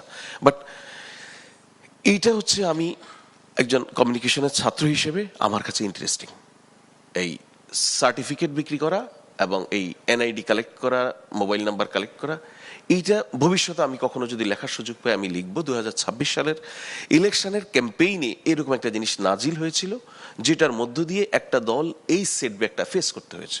আমি জানি না ওরা করেছে কি করেনি, যদি করে থাকে তাহলে এই সেটব্যাক তাকে পেতে হচ্ছে, যদি না করে থাকে সারা দুনিয়ায় এবং বাংলাদেশের যতগুলি ইলেকশন, প্রত্যেকটা ইলেকশনে আপনি কোনো না কোনো একটা টোটকা খুঁজে পাবেন যেটা এক দলকে ভীষণভাবে ডুবিয়ে দিয়েছে বা একজন পার্টিকুলার ক্যান্ডিডেটের ক্ষেত্রে ভীষণ ক্ষতি করে ফেলেছে। অনেক এক্সাম্পল পাওয়া যাবে। মেবি এই দুইটা আলোচনা আমাদের ভবিষ্যতের নির্বাচনের, যখন এই নির্বাচনের প্রচারণার সংস্কৃতি নিয়ে কথা বলবো, এটা এক্সাম্পল হিসেবে আসবে। আর ভোটার ট্রান্সফারের বিষয়ে যেটা বলছেন, দেখেন নির্বাচনের সংস্কৃতিতে একটা কথা আছে, নির্বাচনে যুদ্ধে এবং প্রেমে সবকিছু জায়েজ। আপনি কৌশল হিসেবে পলিটিশিয়ান, আইন আপনাকে যতটুকু কভার করে সেটাকে কাজে লাগিয়ে আপনি আপনার নির্বাচনে জেতার জন্য যত মেকানিজম আছে আপনি বের করবেনই। ধরুন জনাব তারেক রহমান বিএনপি চেয়ারম্যান, তার ইলেকশন ক্যাম্পেইন বা ইলেকশনে যেই সমাবেশগুলি উনি অ্যাড্রেস করছেন, এখানে আপনি খেয়াল করছেন কোনো কোনো মঞ্চে উনি ডায়াস সরিয়ে দিচ্ছেন, উনি ডায়াসে দাঁড়িয়ে কথা বলছেন না, উনি পিপলের সঙ্গে ডিরেক্ট কানেক্ট করতে পছন্দ করছেন, অডিয়েন্স থেকে মানুষকে নিয়ে এসে। That is the strategy. উনি ভাবছেন যে এই সময়কার মানুষ ওই নেতা ডায়াসে দাঁড়িয়ে আঙ্গুল তুলে কথা বলছে, এই যে এপিক পিকচার হবে, একটা ছবি হবে সুন্দর, এটার মানুষ হয়তো পছন্দ করে না। মানুষ চায় সে আমার লোক কিনা, আমার সঙ্গে তার ডিরেক্ট কানেকশনটা হচ্ছে কিনা। দ্যাট ইজ দ্য স্ট্র্যাটেজি উনি বের করেছেন। এখন যদি কেউ একজন বলেন যে উনি এভাবে কথা বলেন কেন, উনি একজনকে আইনে গায়ে হাত দিয়ে গায়ে মোছেন কেন, এটা তো অপরাধ। এটা ভাই, আপনি নির্বাচনের তফসিল ঘোষণার আগ পর্যন্ত যতদিন it was legal to transfer any voters for any constituency, আপনি করেছেন, আপনি বুঝেছেন যে এখানে আমার 5,000 ভোটার লাগবে। এখন যে পার্টিকুলার পার্টি সম্পর্কে আপনারা বলেন, তাদের তো ভোটারের আসলে একটা হিসাব আছে, আমরা যেটা বুঝি আর কি। ওনারা জানে যে এই এলাকায় আমার ভোটার এতজন, সো উনি জানে আমার এই এলাকার ভোটারের গ্যাপ এতজন। আনফর্চুনেটলি এটা বিএনপি বা আওয়ামী লীগ জাতীয় পার্টি এই ধরনের পলিটিক্যাল পার্টিগুলিকে যদি আপনি বলেন, সে বলতে পারবে না এটা, বিকজ সে তো জানে না, লিস্টেড না তো তার ভোটার। সুতরাং ওইটা তার অ্যাডভান্টেজ, যার অ্যাডভান্টেজ সে কাজে লাগাবে। প্রশ্ন হচ্ছে আপনি সেটাকে ইললিগালি, আইনকে ওভারলুক করে, আইনকে বাইপাস করে কিছু করছেন কিনা সেটা বিষয়। আমি যদি ঘটে থাকে, যদি হয়ে থাকে ভোটার ট্রান্সফার এবং সেটা আইনি সময়ের মধ্যেই, তাহলে আমি কোনো অসুবিধা দেখি না। কিন্তু এখানে আমার আজিজ ভাই যে কাজটা করেছেন, বলতে বলতে গিয়ে হুট করে, আমি জানি না এটা করেছে কিনা, কিন্তু উইদাউট এনি এভিডেন্স বলে ফেলেছেন যে ইলেকশন কমিশনের অধস্তন কিছু কর্মচারীকে বা কর্মকর্তাকে দিয়ে ম্যানেজ করে করে। এটা ঠিক না ভাই, ওই মানুষটা কষ্ট পাবে। আমার আপনার কাজ কাউকে কষ্ট দেয়া না। আপনার কাছে যদি সত্যি এমন ঘটনা থাকে, আপনি একটা কাগজের সম্পাদক, আপনি রিপোর্ট করেন, ব্যবস্থা নেওয়ার ব্যবস্থা করেন। শুধু একটা মানে ব্লেম দেওয়ার জন্য দেয়া, একটা জিনিস বলার জন্য বলা, এটার মধ্য দিয়ে মানুষকে আহত করা উচিত না। এটা আপনি আমি কেউ করতে পারি না। এবং আমার কথা যদি এই মুহূর্তে আজিজ ভাই আহত হয়ে থাকেন, আমি খুবই দুঃখিত। জি, অসংখ্য ধন্যবাদ জনাব ফয়েজ আহমদ। আমরা প্রিয় দর্শক, স্বপ্নধারা নিবেদিত দেশ সংলাপ পাওয়ার্ড বাই স্বপ্নটির অনুষ্ঠানে নিচ্ছি একটি ছোট্ট বিরতি, ফিরছি একটু পর, সঙ্গেই থাকুন। প্রিয় দর্শক, স্বপ্নধারা নিবেদিত দেশ সংলাপ পাওয়ার্ড বাই স্বপ্নটির অনুষ্ঠানে আরো একবার স্বাগত জানাচ্ছি আমি সবাইকে। এবং আমি আবারও যেতে চাই, আলোচনায় ফিরতে চাই। আমার একদম ডানে রয়েছেন ডক্টর নাহারি নাইক খান। আপনার কাছে একটু আসতে চাই, এবারের ফলাফল ত্রয়োদশ নির্বাচনের এবং গণভোটের দিতে দেরি হবে, এই বিষয়টি নির্বাচন কমিশনও বলেছে, সরকারের প্রেস উইংও বলেছে আসলে, এবং রাজনৈতিক দলগুলোর মধ্যে একটি শঙ্কার জায়গা তৈরি হয়েছে। আপনার কাছে কি মনে হয় যে কোনো শঙ্কা কি আপনি এটি নিয়ে দেখেন কিনা? এটা নিয়ে ফায়েজ ভাইয়ের সাথে সেদিন একটা টক শোতে কথা হচ্ছে, উনি বিস্তারিত ব্যাখ্যা দিয়েছেন। কিন্তু আমি আশা করব, যেহেতু আমি জাহাঙ্গীরনগর বিশ্ববিদ্যালয়ে এটি দেখেছি এবং দিন গড়িয়ে গেছে, আমাদের একজন কলিগ মারা গেছেন, আমি আশা করব এরকম কিছু হবে না। তবে এর সাথে এটা বলতে চাই যে বর্তমানে এমন একটি যুগ, সায়েন্সের জায়গা এমন চলে গেছে, একটা প্রেডিকশন সরকার দিতেই পারত যে এই কয়দিন লাগতে পারে বা এই কয় ঘন্টা বেশি লাগতে পারে। সেই ধরনের কোনো প্রেডিকশন আমরা সরকারের কাছ থেকে পাইনি বলেই কিন্তু এক ধরনের ধোঁয়াশা তৈরি হয় এবং আমরা অন্য কিছু চিন্তা করার, কনস্পিরেসি থিওরির মতো চিন্তা করার চেষ্টা করি। এই প্রসঙ্গে বাদ দিয়ে আমি যদি কয়েকটা প্রশ্নের উত্তর দিতে চাই। ফায়েজ ভাই বলেছেন যে নির্বাচনী প্রচারণায় অথবা প্রেমে সবকিছু জায়েজ। ফায়েজ ভাই যুগ শুনেন, যদি নির্বাচনের প্রচারণা না থাকে, প্রেমে সবকিছু জায়েজ না ভাই। হ্যাঁ, এখন নির্বাচনী প্রচারণায় সবকিছু জায়েজ বলে আমি মনে করি, আমি সবসময় এই কথাটি বলি যে গণভোটের কথা বলা হয়েছে এবং সরকার আমার ট্যাক্সের টাকা খরচ করে যেভাবে ভোটের প্রচারণা করছে, আজকে হয়তো কোনো কিছু হবে না এই সরকারের, কিন্তু ইতিহাসে একদিন সরকারকে জবাবদিহি করতে হবে। কারণ লেভেল প্লেইং ফিল্ডের কথা বলেন, গণভোটে হ্যার পক্ষে যেই তো সরকার লেভেল প্লেইং ফিল্ডকে নষ্ট করে দিয়েছে। কোনো সরকার কি পারে হ্যাঁ বা না? তাহলে হ্যাঁ বা নার অপশন আপনারা রেখেছেন কেন? হ্যাঁ, এটি হতেই পারে না। একটি না ভোটও যদি পড়ে, সেটি একজন মানুষের মতামত এবং সেটিকে গুরুত্ব দিতে হবে। হ্যাঁ এবং না ভোটের যে প্রসঙ্গে আরো অনেক কথা হচ্ছিল, আজিজ ভাই তুললেন, সেটার কাউন্টার দিলেন ফায়েজ ভাই। আমি একটা কথা বলতে চাই, হ্যাঁ এবং নার ভোটে যে 4টি প্রশ্ন আছে, তার মধ্যে কয়টা প্রশ্নের উত্তর আপনি বাইনারিতে দিতে পারবেন, হ্যাঁ অথবা নাতে? আমার যদি মনে হয় যে একটার আমি অর্ধেক মানি না, তাহলে তার কি হবে? এবং আমার কাছে মনে হয় লাস্ট যে কোয়েশ্চেনটি আছে, সেটিই আসলে একমাত্র কোয়েশ্চেন যে আপনি আসলে এটি চান কি চান না। এত এরকম করার দরকার ছিল না। এবং যে কথাটি বলে যে জুলাইয়ের অভ্যুত্থানের বুকে দাঁড়িয়েই হ্যাঁ ভোট না ভোট, তাহলে তো সরকারই এটা নিতে পারতেন। হ্যাঁ ভোট না ভোট করে টাকা খরচের কোনো দরকার ছিল না। আজিজ ভাইয়ের সাথে আমি সেটাও বলি যে যে দেশে সাক্ষরতার হারকে শিক্ষিত ধরা হয়, সেই দেশে আপনি এটাকে এটাকে কি করে, মানে একজন কৃষকের ভোটও কি ভোট না, এটা কি হ্যাঁ ভোটটি শুধু খালি শিক্ষিত মানুষের জন্য? এরপরে ফায়েজ ভাই আরও কিছু কথার উত্তর দেই। ফায়েজ ভাই বলেছেন যে প্রধান উপদেষ্টা যখন বলেন যে এই তরুণরা একদিন প্রধানমন্ত্রী হবেন, বা মানে যা যা বলেছেন, যে এটাকে তেমন সিগনিফিক্যান্ট ভাবে ধরা দরকার নাই। আমরা কেন ধরেছি বলেন তো? কারণ এই প্রধান উপদেষ্টাই প্রথমে এসে বলেছেন একজন মাস্টার মাইন্ড আছেন। এই প্রধান উপদেষ্টার মানে যে বাহিনী আছেন, যে সরকার উপদেষ্টা আছেন, তাদের মধ্যে একজন একেবারে মানে স্পষ্টভাবে বলেছেন নাহিদ ইসলাম একদিন প্রধানমন্ত্রী হবে। এগুলো করে করেই তো আমাদের কেমন করেছেন যে আপনারা একটা ছোট কথা বললেও আমরা তাকে সন্দেহ করি। ফায়েজ ভাই আলো বলেছেন যে ইলেকশন অফিসের ছোট যে অফিসারটা তিনি কষ্ট পাবেন আজিজ ভাইয়ের কথায়। ফায়েজ ভাইরা যে 1.5-2 বছর থাকলেন, আমরা নারীরা যারা টকশোতে কথা বলি, আমাদেরকে যে জঘন্যভাবে স্লাট শেমিং করা হয়, আমাদের কষ্ট লাগে নাই? আমাদের কষ্ট কি তাদের স্পর্শ করে না? তাহলে সেই জায়গায় তারা কি ব্যবস্থা নিয়েছেন? মাসুদ কামাল ভাইয়ের কিছু কথা যদি একটু বলি, যে মাসুদ কামাল ভাই সাথে টকশোতে আসলে যেটা আমার মনে হয় যে সকালবেলা ঘুম থেকে উঠে এসে মাসুদ ভাই একটু নরম কথা বলেন, যত দিন যায় রাতে সন্ধ্যার বা রাতের টকশোগুলোতে উনি অনেক শক্ত কথা বলেন। যেমন আজকের টকশোতে উনি একটি কথা বলেছেন যে ওই মানে বিএনপি হচ্ছে এক দল হচ্ছে জান্নাতের টিকিট বিক্রি করছেন, আরেক দল হচ্ছে মামলা হামলার কথা বলছেন। এটাকে একটু পজিটিভভাবে দেখেন না মাসুদ কামাল ভাই। ভাবেন যে বিএনপি ওটাই বলছে যে আগে যেমন গণহারে মামলা হতো, মানে যার তার নামে মামলা হতো, হয়তো ওইটা হবে না, একটু পজিটিভভাবে নেন।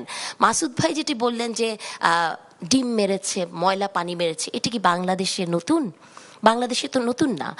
বাংলাদেশে কোর্ট প্রাঙ্গণেও এরকম ঘটনা ঘটেছে। এখন হ্যাঁ, বা ধরেন শেখ হাসিনা যখন বিদেশ যেত সেখানেও হতো। এটা আমাদের কালচার, এটি হয়। এবং যে পাশের বাড়ি থেকে ফেলেছে তাদেরকে যদি আপনি ধরতে চান, এটি ধরবে কে? সরকার, তাই না? এটি তো আর কোনো দলীয় লোক যে ধরতে পারবে না, তখন আপনি বলবেন মব। তাহলে এই সরকারের সময় প্রথম আলোতে যেভাবে ঘোষণা দিয়ে প্রথম আলো ভেঙে ফেলা হয়েছে, সরকার সেখানে কোনো দায়িত্ব পালন করতে পারে নাই। আমি তো মনে করি 200 মবকে ঠেকানো সরকারের জন্য কোনো বিষয় ছিল না। তাহলে কি এটা সরকারের আন্তরিকতার অভাব, না রাজনৈতিক দল? আর শেষ করছি আসিফ ভাইয়ের কিছু কথা বলে, যে উনি বলছেন যে দুই দলই নাস্টি গেম প্লে করার পথে আছেন, এই নাস্টি গেমগুলো তারা প্লে করেন। আমি তো মনে করি জনাব তারেক রহমান যে বক্তব্যগুলো দিয়েছেন, তাকে উনি তো রিসার্চ করেন খুব ভালো। উনি কতগুলো মেথডের কথা বলেছেন যে কিভাবে করে ইলেকশনে প্রচারণা করতে হয়। আমি তো মনে করি তারেক রহমান একটা মিক্স মেথডে আছে, এবং বর্তমানে রিসার্চের একটি ভেরি ইম্পর্টেন্ট জিনিস, আপনি মিক্স মেথডে থাকবেন। তবে উনারটাকে আমি কোনো নাস্টি বলতে পারি না এই কারণে যে উনি ফ্যাক্ট দিয়ে প্রমাণ করে দিয়েছেন যে জান্নাতের টিকেটের কথা। দেখেন, এই যে প্রচারণার কথা, একটা জিনিস হয়তো আমাদের চোখ এড়িয়ে গেছে। জামাতের আমির কালকে মোটামুটি একটু গানই গেয়েছেন, কুহু কুহু কোকিলের ডাক দিয়েছেন। রাজনীতিতে কিন্তু বড় বড় দলের কোকিল হওয়াটা খারাপ কিছু না, কিন্তু যারা কাক হয়ে 17 বছর ছিল, যারা ময়লা এদিক ওদিক করেছেন, তাদেরকে আপনি কি বলবেন? কোকিল কিন্তু রাজনীতিতে ভালো, কারণ কোকিল হচ্ছে সেই বুদ্ধিমান প্রাণী যে নাকি কাকের ঘরের মধ্যে ডিম পাড়ে এবং ফলাফলটা সে নেয়। তাহলে আমি মনে করি না যে রাজনীতিতে উনি যাকে কোকিল বলছেন সেটি খারাপ। তবে উনি যে বলেছেন যে ভোট ডাকাতদের ঠেকিয়ে দিতে হবে, এটি উনি কোনভাবে ঠেকাবেন? এবং উনার দলের একজন নেত্রী বলেছেন 72 ঘন্টার আগে থেকে আমাদেরকে নির্বাচনী কেন্দ্রে থাকতে হবে এবং প্রস্তুত থাকতে হবে। এগুলো সরকারকে ভাবতে হবে। শেষ করছি একটি ছোট্ট ইনফরমেশন দিয়ে। ইনফরমেশনটি বাতাসে ভাসছে, কিন্তু আমি একটু বলার আগে ভয় পাই। কেন? কারণ আমার এগেনস্টে তো একটা কেস হয়েছে, তো আপনারা একটু যাচাই বাছাই করবেন। আমাকে একজন ব্যবসায়ী বলেছেন যে গত জানুয়ারি মাসে যে পরিমাণ বোরকার কাপড়ের আমদানি হয়েছে সেটা নাকি ভেরি সিগনিফিক্যান্ট। আপনাদের কাছে মনে হতে পারে এটি একটি সহজ তথ্য, বা সরলীকরণ করবেন না দয়া করে, কারণ যেখানে ধরেন 100 টন আনা হতো সেখানে 2.5 থেকে 3 লাখ টন কাপড় আসছে। এটি কেন হচ্ছে? এবং আমি আমার নিজস্ব অভিজ্ঞতা দিয়ে বলি, বিশ্ববিদ্যালয়ে 21 বছর ধরে পড়াই, বিশ্ববিদ্যালয়ে ভর্তি পরীক্ষাতে সবচেয়ে জালিয়াতি হয়। এটি বললে এখন আবার আমি ইসলাম বিদ্বেষী হয়ে যাব, বোরকা পরা এবং হিজাব পরার ভেতর দিয়ে। তাহলে বাংলাদেশে আজকে ইলেকশনে যারা ভোট দিতে যাবেন, যেসব নারীরা, আমি সবার প্রতি শ্রদ্ধা রেখে বলছি যে আপনি যখন ভোট কেন্দ্রে অনেক আবায়া অনেক হিজাবের ভেতর দিয়ে ঢুকবেন, এবং এটি যদি সত্যি হয় যে প্রচুর পরিমাণের বোরকার কাপড়ের আমদানি হয়েছে, তাহলে সরকার কোন ব্যবস্থাটা রাখছে তাদেরকে চেক করে ভেতরে ঢোকানোর জন্য। ধন্যবাদ। অসংখ্য ধন্যবাদ ডক্টর নাহারিন আই খান। এটি নিশ্চয়ই জনাব ফয়েজ আহমেদ উত্তর দেবেন। আমি একটু যেতে চাই আমার বাঁ পাশে ডাক্তার সাখাত হোসেন সায়ন্ত, আপনার কাছে একটু আসি। যে নির্বাচনে সবসময় আমরা দেখি বিগত সময় যে নির্বাচনগুলো জাল ভোট, কারচুপির ভোট নানান অভিযোগ আসে আসলে। এবারে নির্বাচন বলছে যে ইতিহাস সেরা নির্বাচন হওয়ার কথা বলছেন সরকার, কিন্তু সেই মাঠ কি তৈরি হয়েছে? প্রশাসনের যে নিরপেক্ষতার জায়গা, নিরপেক্ষতা নিয়ে অভিযোগ ছিল, কোন কোন দলের কেউ কেউ বলছেন যে তাদের করে নিতে হবে প্রশাসনকে, সেই জায়গাগুলো বা লেভেল প্লেইং ফিল্ড কি নিশ্চিত হচ্ছে কিনা, হয়েছে কিনা? ডেফিনেটলি এটা নিয়ে একটা মিশ্র প্রতিক্রিয়া আছে, এবং মিশ্র প্রতিক্রিয়া তৈরি হবার জন্য অনেক উপাদানও আছে, ফলে এটার পক্ষে বিপক্ষে দুই দিকেই কিছু পয়েন্ট আছে। আমরা এখনো একটা সুষ্ঠু সুন্দর গ্রহণযোগ্য নির্বাচন হওয়ার জন্য, নিশ্চিত হবার জন্য যে পরিবেশ সেটা পাইনি, এটা এক কথায় বলা যায়। কেন পাইনি সেই ব্যাখ্যা দিচ্ছি। দেওয়ার আগে দু একটা জিনিস একটু রেসপন্স করতে চাই আগে বলা বক্তব্যের মধ্যে। যে এই যে ভোটার ট্রান্সফার নিয়ে আজিজ ভাই কিছু কথা বলেছেন, এবং ফয়েজ ভাই বললেন যে একটা দল গবেষণা করে যদি বের করে যে এখানে তাদের কত গ্যাপ আছে, গ্যাপ পূরণ করব, এটা তারা এই গবেষণাটা করেছে, অন্য দলের নেই। আসলে এইখানে নির্বাচনে কত ভোটের গ্যাপ আছে সেই গ্যাপ পূরণ করার জন্য ভোটার ট্রান্সফারের উদ্দেশ্য সেটা না। জামায়াত ইসলাম, আমি বলি জামায়াতের আমির ডাক্তার শফিকুর রহমানের আসন নিয়ে সবচেয়ে বড় অভিযোগটা এবং আলোচনা এসছে, তো জামায়াত ইসলাম ওইখানে কখনোই ইহকালে এমন কোনো ভোট পায় নাই যেই ভোটটা দ্বিতীয় তৃতীয়র কাছাকাছি আসতে পারে। সুতরাং ওই গ্যাপ পূরণের আশা নিয়ে স্ট্র্যাটেজিক্যালি কোনো গবেষণা করে এনেছে তা না। এটা হলো গিয়ে নির্বাচনের সময় অনেক প্রার্থীরা মাসলম্যান ভাড়া করে না, যে নির্বাচনের সময় তার প্রভাব বিস্তার করার জন্য বিভিন্ন কেন্দ্রে মহড়া দেওয়ার জন্য থাকতে হবে, যেখানে যেখানে প্রতিপক্ষ ভালো করবার সম্ভাবনা আছে ওই কেন্দ্রে গোলযোগ করতে হবে যাতে ভোটাররা দৌড়ে চলে যায় আর ফেরত না আসে, অথবা এটা স্থগিত হয়। এসব তো পুরনো স্ট্র্যাটেজি, বাংলাদেশের নির্বাচনে কম বেশি সব অনেকেই অতীতে করেছে। সেরকম মাসলম্যান ভাড়া করা, অথবা দরকার হইলে গোলাগুলি বা সন্ত্রাস করা, সেই পর্যন্ত এটা রিচ করে। ঠিক এইটাকে আমি বলি এটা হলো দলীয় ভোটার কর্মী বাহিনী ভাড়া করার মতো। তারা দেখেছে যে টার্গেট করেছে যে আমির ওনাকে নির্বাচনে বিজয়ী করতেই হবে, কিন্তু ঢাকায় জামায়াতের নির্বাচিত হওয়াটা এত সহজ নয়, এটা জামায়াতও বুঝে। কিন্তু আমির যদি নির্বাচিত না হয় তাহলে তো ইজ্জত থাকে না।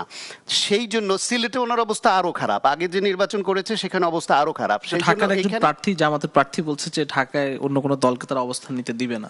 হ্যাঁ, সেটা তো বলতেই পারে, রাজনৈতিক দল এটা তো সবাই যারা নির্বাচন করে প্রত্যেকে আশা করে যে আমি সবগুলোতে জিতবো, সবাই মনে করে আমি 300 আসনে জিতবো। সেটা কথা না, কথা হচ্ছে গিয়ে তখন ওরা এইখানে হাজার হাজার কর্মীকে এইভাবে অন্য জায়গা থেকে ট্রান্সফার করে এইখানে এনেছে। ধরেন আপনার একটা আসনে যদি 1000 কেন্দ্র থাকে, প্রতি কেন্দ্রে 4 জন করে যদি হিসাব করে সে 4000 কর্মীকে এনেছে ভোটার বানিয়ে। এই 4000 কর্মী পুরো ইলেকশনের সময় ভোটের ক্যাম্পেইন, ভোট চাইতে যাওয়া, ভেস্তে টিকিট বিক্রি করা, নারীদেরকে এনে তাদেরকে দেয় যে সাধারণ জনগোষ্ঠী যারা ধর্মপ্রাণ মুসলমান নারী তাদেরকে একটা হেজাব একটা বোরকা বা হিজাব উপহার দিল, যেটা আপা বললেন যে বোরকা হিজাবের কাপড় এত আমদানি হয়েছে, এটা সব আমদানি হয়েছে শুধু যে ওই কারচুপি বর্ণ কিছু করবার জন্য, সেটা নাও হতে পারে। এইটা একটা উপহার হিসেবে, ভোটের উপঢৌকন হিসেবে কোনো কোনো গ্রুপ দিচ্ছে বলে এরকম প্রচারণাও আছে। তারা গিফট আকারে বা তাদেরকে সহায়তা করছে যে সে ধর্মপ্রাণ নারী, সে তো বোরকাটা কিনতে তার কষ্ট হয়, তাকে একটা বোরকা গোপনে দিয়ে আসলো, সে খুশি হয়ে গেল। এইটাও ভোটের বাজারে ব্যবহার হচ্ছে। সেই ক্ষেত্রে ধরেন ওইখানে ওই কর্মীদেরকে ভোটার বানিয়ে আনা হয়েছে মূলত প্রচারণায় একটা আবহ তৈরি করা, প্রভাব বিস্তার করা, তাদের পক্ষে কাজ করা, এবং প্রতিপক্ষ যদি বেশি শক্তি প্রদর্শন করে সেটাকে নিউট্রালাইজ করতে অবস্থান নেওয়া, এবং যে কোনো উপায়ে রিলিজিয়াসলি তারা এরকম নেয় যে আমাকে এখানে দাঁড়াতে হবে। এইটা হইল মূল উদ্দেশ্য। ফলে এই উদ্দেশ্য নিয়ে যারা এইভাবে ভোটার ট্রান্সফার করে, তার এখানে বাড়ি না থাকা সত্ত্বেও, এখানে স্থায়ীভাবে না থাকা সত্ত্বেও, এটা নৈতিকতার বিচারও অনৈতিক, আইনের বিচারে আপনি হয়তো ধরতে পারবেন না। আমরা বলছি নৈতিকতার প্রশ্নে যারা নীতি কথা বলবে, রাজনীতিতে ভালো ইতিবাচক পরিবর্তন চাইবে, তারা এই ট্রিকি কাজগুলো করছে যে এই মুখোশটা এক্সপোজড হওয়া দরকার, শুধু সেটুকু আমরা বলছি এবং প্রশাসনের নজরে আনছি। সেকেন্ড ইস্যু যে একটা, যেটা সেটা হচ্ছে নাসির পাটোয়ারির উপর যে ময়লা পানি ফেলেছে আর ডিম ফেলেছে।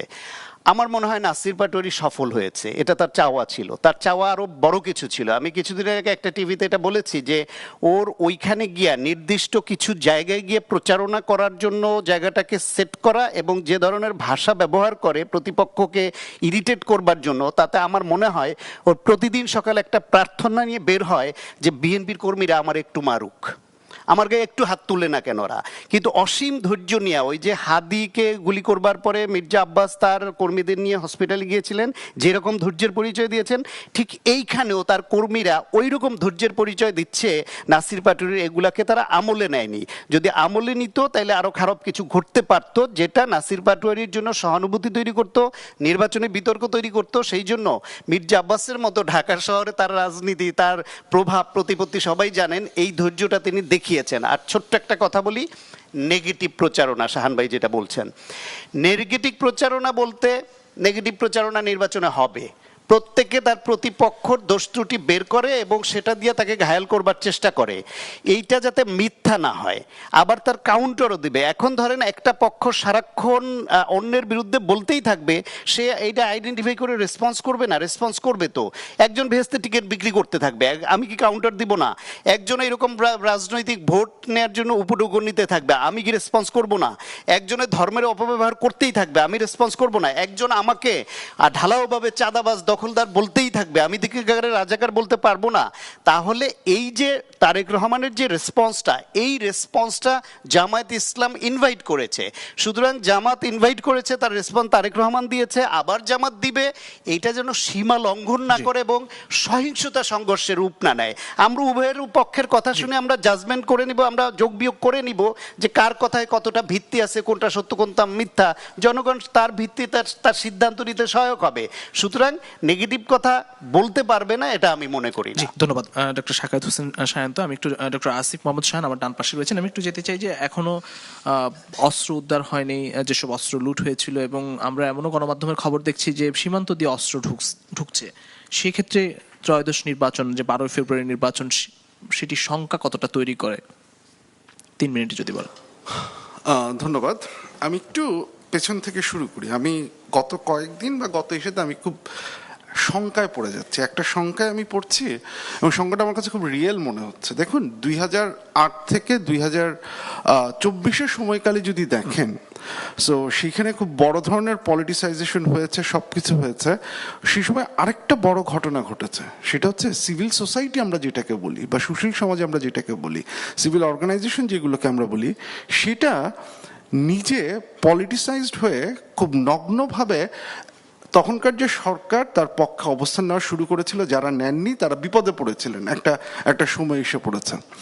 আমি একটু ভয় পাচ্ছি, যে কারণ আমাদের আশা ছিল যে এটা থেকে যে সবার যেমন শিক্ষা হয়, সিভিল সোসাইটিরও একটা শিক্ষা হবে, যে সিভিল সোসাইটির রেসপন্সিবিলিটি না কোনো একটা দলের একটা পজিশনকে আনকোয়েশ্চেনেবলি সেটাকে সাপোর্ট করে যাওয়া, কোনো রাজনৈতিক দলকে ছাড় দেওয়া, সেটা নিয়ে কথা বলা না বলা, এটা সিভিল সোসাইটির রেসপন্সিবিলিটি না। আমরা যারা একাডেমিয়াতে আছি, আমরা যারা মিডিয়াতে আছি, আমরা যারা দলের পরিচয়ে পরিচিত হতে চাই না, it is our responsibility to speak to the power, সেটা বিএনপি হোক, জামাত ইসলামী হোক, সেটা যেন কখনোই একপাক্ষিক না হয়। কারণ একপাক্ষিক হলে যে বিপদ হয় সেটা আমরা গত 16 বছরে দেখেছি। আমার একটু ভয় হচ্ছে, আমার মনে হচ্ছে যে সিভিল সোসাইটি থেকে আমরা সেই শিক্ষাটা খুব সম্ভবত নেইনি। আমরা অনেক সময়ই হচ্ছে গিয়ে রাজনৈতিক দলগুলোকে ব্ল্যাঙ্ক চেক দেওয়ার একটা চেষ্টা করছি। আমি যেভাবে ট্রেন্ড হয়েছি, একাডেমিক্যালি আমি যেভাবে ট্রেন্ড হয়েছে, আমার পক্ষে এটা সম্ভব না, এবং এই কারণে খুব সুস্পষ্টভাবে কোনো কনক্লুশনে উইদাউট এভিডেন্স পৌঁছানো আমার পক্ষে সম্ভব না। I don't necessarily think that's the role of the academia or civil society. So যে কারণে আমার কথা, এবং আমার মনে হয় এটা স্বাভাবিক যে একাডেমিকদের কথাই সবসময় আপনি দেখবেন যে on the one hand, on the other hand. কারণ হচ্ছে যে আমার প্রত্যেকটা জিনিস, এই কথাগুলো আমি এই কারণে বলছি যে বক্তব্যগুলো আমরা শুনছি। দেখুন, জামাতে ইসলামের যে প্রচারণা, সেটার প্রতি কোনো ধরনের গ্রহণযোগ্যতা থাকার কোনো কারণ নেই। আমি যেটা বললাম যে আপনি ধর্মকে নগ্নভাবে ব্যবহার করছেন, আপনি হচ্ছে গিয়ে এই যে জান্নাতের টিকিটের কথা যেটা আমরা বিভিন্ন জায়গায় দেখেছি, সেগুলোকে কোনোভাবেই গ্রহণযোগ্য না, এবং আমি যেটা বললাম যে সেটা একটা খুব নেগেটিভ টেন্ডেন্সি তৈরি করবে।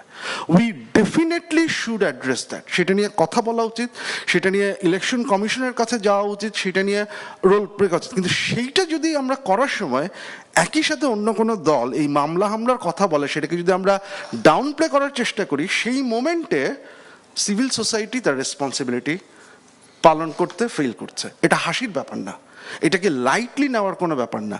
প্রশ্নটা হচ্ছে একটা রাজনৈতিক দল প্রচারণা চালানোর সময় এটা ব্যবহার করতে পারে কিনা। যদি না পারে, তাহলে it is the responsibility of the civil society সেটাকে পয়েন্ট আউট করা। যে মোমেন্টে আমি করব না, সেই মোমেন্টে যদি আমি শুধু আমার প্রতি ডিসসার্ভিস করছি তা না, আমি ওই রাজনৈতিক দলটার প্রতিও ডিসসার্ভিস করছি, আমি দেশের প্রতি ডিসসার্ভিস করছি, এবং সেটা একটা বড় ধরনের সংকট আমাদের জন্য নিয়ে আসবে। কারণ এই যে আপনি যে বলছেন এই যে মামলা হামলা কম দেবো, যে কথাটা মাসুদ ভাই বললেন, এটা কি আপনি বলতে পারেন? Is it allowable? এটা কি কোনোভাবে জাস্টিফায়েবল? আপনি তারপরে শুধু তো এ ধরনের ঘটনাও ঘটেনি, এর বাইরেও ঘটেছে। আমরা লোন ডিফল্টের ব্যাপারটা আমরা দেখেছি, সেই লোন ডিফল্ট নিয়ে প্রশ্ন করতে গিয়ে সাংবাদিকদের কি হয়েছে সেটাও আমরা দেখেছি। It is the responsibility again সেটার উপরে হচ্ছে গিয়ে করা। যদি আমরা এটা করতে না পারি, এটা এই ফ্ল্যাগটা আমি এখানে ইসে করতে চাই এই কারণে, আমরা 16 বছর অল্প কিছু সিভিল সোসাইটি অর্গানাইজেশন ছাড়া লার্জার সিভিল সোসাইটি অর্গানাইজেশন সেটা করতে ব্যর্থ হয়েছে, যার ফলে আমাদের ডিলেজিটিমাইজ হতে হয়েছে। Please let's not do that again. আমরা সেটা না করি। যদি আমরা কোনো একটা দলীয় পক্ষ নিই সেটা ফাইন, কিন্তু যদি আমরা মানে সুশীল সমাজের প্রতিনিধিত্ব করতে চাই, যদি আমরা অনেস্ট ডিসকাশন করতে চাই, তাহলে হচ্ছে কাউকে যেন আমরা ছাড় না দিই। জি, অসংখ্য ধন্যবাদ ডক্টর আসিফ মোহাম্মদ শাহান স্যার। আমি একটু যেতে চাই জনাব এম এ আজিজ, আপনার কাছে একটু সংক্ষেপে যদি একটু বলেন যে নির্বাচন নিয়ে যে শঙ্কার জায়গাগুলো, এখন অস্ত্র উদ্ধার হয়নি, অস্ত্র ঢুকছে, কি হতে পারে আসলে 2 মিনিটে যদি একটু বলেন। এখন নিশ্চয়ই ফয়েজ আহমেদ আমার ছোট ভাই এখন বলবেন না যে অস্ত্র উদ্ধার করা যায় না, এটা ঠিক, এটা সঠিক। এখন ধরেন প্রথম আলোতে নিউজ এসছে, আমি সাংবাদিক, এটা আমি বিশ্বাস করতে হবে যে 800 জনের মতো কাছাকাছি লোক বর্ডারে শনাক্ত করা হয়েছে, তারা অস্ত্র আনা নেওয়া করে, লোকজন পারাপার করে। তো প্রথম আলোকে জিজ্ঞেস করুক, এই লোকগুলোকে গ্রেপ্তার করুক, তাহলে তো বাইরের থেকে অস্ত্র আসে না। এখন আপনি বলেন 5ই আগস্ট অভ্যুত্থান ঘটে গেছে, সমাপ্তি, অর্থাৎ ফ্যাসিস্ট সরকার পালিয়ে গেছে। এরপরে প্রায় 60% থানা লুট হয়েছে, আগুন সংযোগ হয়েছে, অস্ত্র নাই। ডেভিল হান্ট চালু করেছে, ছুরি, কাঁচি, বল্লম এগুলো উদ্ধার করেছে। ডেভিল হান্ট 2 চলছে, কয়টা অস্ত্র সংগ্রহ করেছে বলেন? আওয়ামী লীগ চলে যাওয়ার সময় শেখ হাসিনা প্রায় 1.5 লক্ষ অস্ত্র বৈধভাবে লাইসেন্স দিয়েছিল ছাত্রলীগ যুবলীগের কাছে। সেই অস্ত্র কালকে নিউজ শুনলাম, আমি আগেও বলছি, সব ইলেকশনে বৈধ লাইসেন্সও জমা নেওয়া হয়। কালকে নির্দেশ দিয়েছে সরকার, কাল না পরশুদিন মাত্র, যে বৈধ লাইসেন্স জমা দেন। আর সরকার যেটা করছে সেটা হচ্ছে প্রত্যেকটা প্রার্থীকে একটা লাইসেন্স, তার বডিগার্ডকে একটা লাইসেন্স। আর বাংলাদেশে কমপক্ষে 500 থেকে 600 অস্ত্র ব্যাহত হয়ে আছে, এবং এর থেকে প্রতিবেশী দেশ থেকে অস্ত্র আসছে। তো এখন সারা দেশটা তো ইলেকশনের সময় অস্ত্র কারখানা হয়ে যাবে, অস্ত্র ভান্ডার হয়ে যাবে। আমি দেখলাম একটা ছোট পার্টি এক টকশোতে তিনি ছিলেন, আমি বললাম যে ভাই আপনি ইলেকশনে দাঁড়িয়েছেন কেন? আমরা তো একটা দেখি যে সুন্দর একটা মাইক্রোবাসও পাইছে, বডিগার্ডও 2 জন আছে, অস্ত্রও আছে তার। আপনারা মারবে কেটা? আপনারা তো জীবিত রাখবে, কারণ আপনি না থাকলে তো প্রতিপক্ষ জিতবে না। আপনাকে তো তার দায়িত্ব, প্রতিপক্ষের দায়িত্ব আপনাকে জীবিত রাখা। আপনি বডিগার্ড দিয়েছেন, এটা তো ইলেকশন ক্যাম্পে যাবেন, অস্ত্র নিয়ে আপনি ক্যাম্পিং করতেই তো যাবেন, পারবেন না। সাধারণ ভোটারের কাছে যখন যাবেন সে তো আতঙ্কিত হবে। তা আমার বক্তব্য হচ্ছে এইটাই, আপনি যেটা কনক্লুশন আমি দিচ্ছি, এত অস্ত্র ডেভিল হান্ট চলছে, তাও প্রত্যাশিতভাবে অস্ত্র উদ্ধার হচ্ছে না, বরঞ্চ সরকারের পক্ষ থেকে প্রার্থী এবং তার বডিগার্ডকে অস্ত্র দেওয়া হচ্ছে। এই অস্ত্রগুলি ইতিমধ্যে ধরেন যে পরিমাণ পুলিশ ট্রেনিং দেওয়া হয়েছে, তাতে ধরেন সেন্টারে বড় পার্টি আমি ধরি, জামাতের জোট আছে, বিএনপির জোট আছে, ইলেকশন কাউন্টিং শুরু হলো, আমি লাস্ট পয়েন্টে বলতেছি, কাউন্টিং শুরু হলো, ভিতর থেকে খবর আসলো, আওয়াজ আসলো, অমুক পার্টি এগিয়ে আসে, আরেক পার্টিকে আঙুল চুষবে বসে, ওই বাক্স নিয়ে যদি দৌড় দেয়, ধান খেতে পাট খেতে দৌড়ায়, পুলিশ তো আকাশের দিকে ফায়ার করবে, তো কে রক্ষা করবে? সুতরাং অভ্যুত্থানের শক্তি যতক্ষণ পর্যন্ত, যতক্ষণ পর্যন্ত অভ্যুত্থানের শক্তি সরকার নির্বাচন দিতে চাচ্ছে, ইলেকশন কমিশন নির্বাচন দেওয়ার জন্য নানান রকম কম্প্রোমাইজ করতে চেষ্টা করতেছে।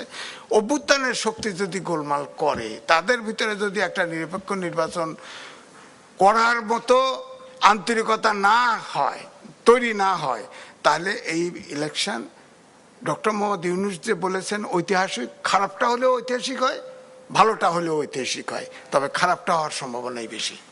অসংখ্য ধন্যবাদ জনাব এম এ আজিজ। আমি একটু বিরতিতে যেতে হবে, তবে আমি বিরতি থেকে ফিরে জনাব ফয়েজ আহমদ এবং জনাব মাসুদ কামাল দুজনের কাছে আমি আসবো, তাদের গুরুত্বপূর্ণ বক্তব্য শুনবো। প্রিয় দর্শক, স্বপ্নধারা নিবেদিত দেশ সংলাপ পাওয়ার্ড বাই স্বপ্নটুন অনুষ্ঠানে নিচ্ছে আর একটি ছোট্ট বিরতি। ফিরছি একটু পর, সঙ্গেই থাকুন।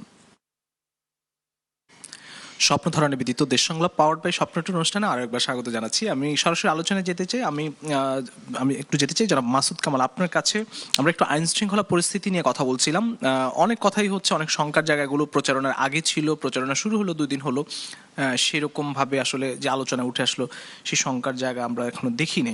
কিন্তু নির্বাচন, 12 ফেব্রুয়ারি যে নির্বাচন, সেই নির্বাচনকে ঘিরে আমরা লক্ষ্য করছি যে অস্ত্র আসছে, তারপরে অবৈধ অস্ত্রগুলো উদ্ধার হয় নাই, সেই জায়গাতে আসলে কতটা শঙ্কা তৈরি করে, বা আপনার কাছে কি মনে হয় 12 তারিখে সেই শঙ্কার জায়গা কতটা থাকবে? শঙ্কা থাকবে, হ্যাঁ, শঙ্কা থাকবে। এই কারণে অস্ত্রগুলি তো লুট হয়েছে, থানা থেকে নিয়ে গিয়েছে। আজিজ ভাই বললেন যে আওয়ামী লীগেরও অনেক বৈধ অস্ত্র তারা নিয়ে গেছে, ওগুলো কতটুকু আলটিমেটলি জমা পড়বে আমার তো সন্দেহ আছে। কারণ চলছে তো ডেভিল হান্ট, উইপেন হান্ট তো না। তো যখন অস্ত্রটা নিয়ে কেউ জমা দিতে যাবে, তাকে ডেভিল মনে করে আটকে রাখা হবে, এটাও তো হতে পারে। কাজেই অস্ত্র খুব একটু উদ্ধার হবে না। আর যেগুলো অস্ত্র থাকবে, মনে করেন আপনার বিভিন্ন মানুষের কাছে থাকবে, সেগুলিকে তারা শোকেজে সাজায় রাখার জন্য লুট করছেন নাকি ভাই? সেগুলো তো ব্যবহার করার জন্য লুট করছে। কেউ ব্যবহার করবে, কেউ ভাড়া খাটাবে, অনেক কিছু হবে অস্ত্রগুলো। অনেকে পুলিশ নাকি বলতেছে ওইগুলো নিয়ে নাকি পানিতে ফালাই দিছে। তো পানিতে যদি ফালায়, যেখানে ফালাইছে সে কিন্তু জানে কোথায় ফালাইছে, আর যে ফালাইছে সে কি সাঁতার টাতার জানে না, ডুব দিয়ে নিয়ে আসবে, এনে ব্যবহার করবে। কাজে অস্ত্রের একটা আশঙ্কা থাকবে। সমস্যাটা কি জানেন? সমস্যাটা হলো, যেটা আমি সবসময় বলি, এটা হলো যে আমাদের এই গত 1.5 বছর আমাদের দেশে এমন একটা সরকার ছিল যে এরকম নন সিরিয়াস টাইপের গভর্নমেন্ট আমি জীবনে দেখি নাই। এদের যেন কোনো কিছুতেই কোনো কিছু যায় আসে না, এটা আমার কাছে মনে হয়েছে। ভাই অস্ত্র উদ্ধার করবেন, অস্ত্র উদ্ধার করেন। আপনি গেছেন আওয়ামী লীগের লোকদের কত বেশি জেলে ঢুকানো যায় সেই কাজ করতে পারছেন, কোনো সন্দেহ নাই। জেলখানা ভরে ফেলেছেন আওয়ামী লীগের লোক দিয়ে। তো অস্ত্র কি খেলো তারাই ব্যবহার করে, আর কেউ করে না। তো অস্ত্রটা উদ্ধার করলে কিন্তু আপনার কাজ অনেকটা এগিয়ে যেত, করে নাই। পুলিশের মনোবল ফিরে নাই। 1.5 বছরে এই সরকার, বলেন তো আপনি এমন কি কাজ করছে যে কাজের কারণে পুলিশের মনোবল ফিরে আসার কথা? কি কাজ করছে বলেন? যে পুলিশের মনোবল তারা আরো নষ্ট করে দিচ্ছে প্রতিনিয়ত, প্রতিটা ঘটনার মাধ্যমে। যে একটা ইন্ডেমনিটি দিচ্ছে, ইন্ডেমনিটির মাধ্যমে পুলিশের মনোবল আরো শেষ। পুলিশের কাছে যে ধমকায়, যে এসআইরে আগুন দিয়ে জ্বালাই দিছি, থানা পুরাই দিছি, তার জামিন হয়ে যায় রাত্রেবেলা, গভীর রাত্রে, তারপর সে মিছিল করে। পুলিশের মনোবল ওতে দৃঢ়ভাবে ফিরে আসতেছে না। এভাবে ফিরে তাহলে আসলে নির্বাচনের আইন শৃঙ্খলা পরিস্থিতি কিভাবে নিয়ন্ত্রণ করবে? যদি আসলে আমি বলি, এই সরকারের সবচেয়ে বড় এটা কি সুবিধাটা কত সেটা বলি। সুবিধাটা হলো দেশের প্রত্যেকটা রাজনৈতিক দল যেগুলি এখন মনে করেন মাঠে আছে, আওয়ামী লীগ বাদ দিয়ে, এরা সবাই এই সরকারকে সহযোগিতা করতেছে। সবাই, এটা কিন্তু সরকারকে ভালোবাসে না, তারা সহযোগিতা করতেছে নির্বাচনটা যাতে কোনোভাবে হয়ে যায়। এই জন্য নির্বাচনের জন্য তারা সরকারকে ইরিটেট করে না। সরকার যা করে ঠিক আছে করেন ভাই, করেন।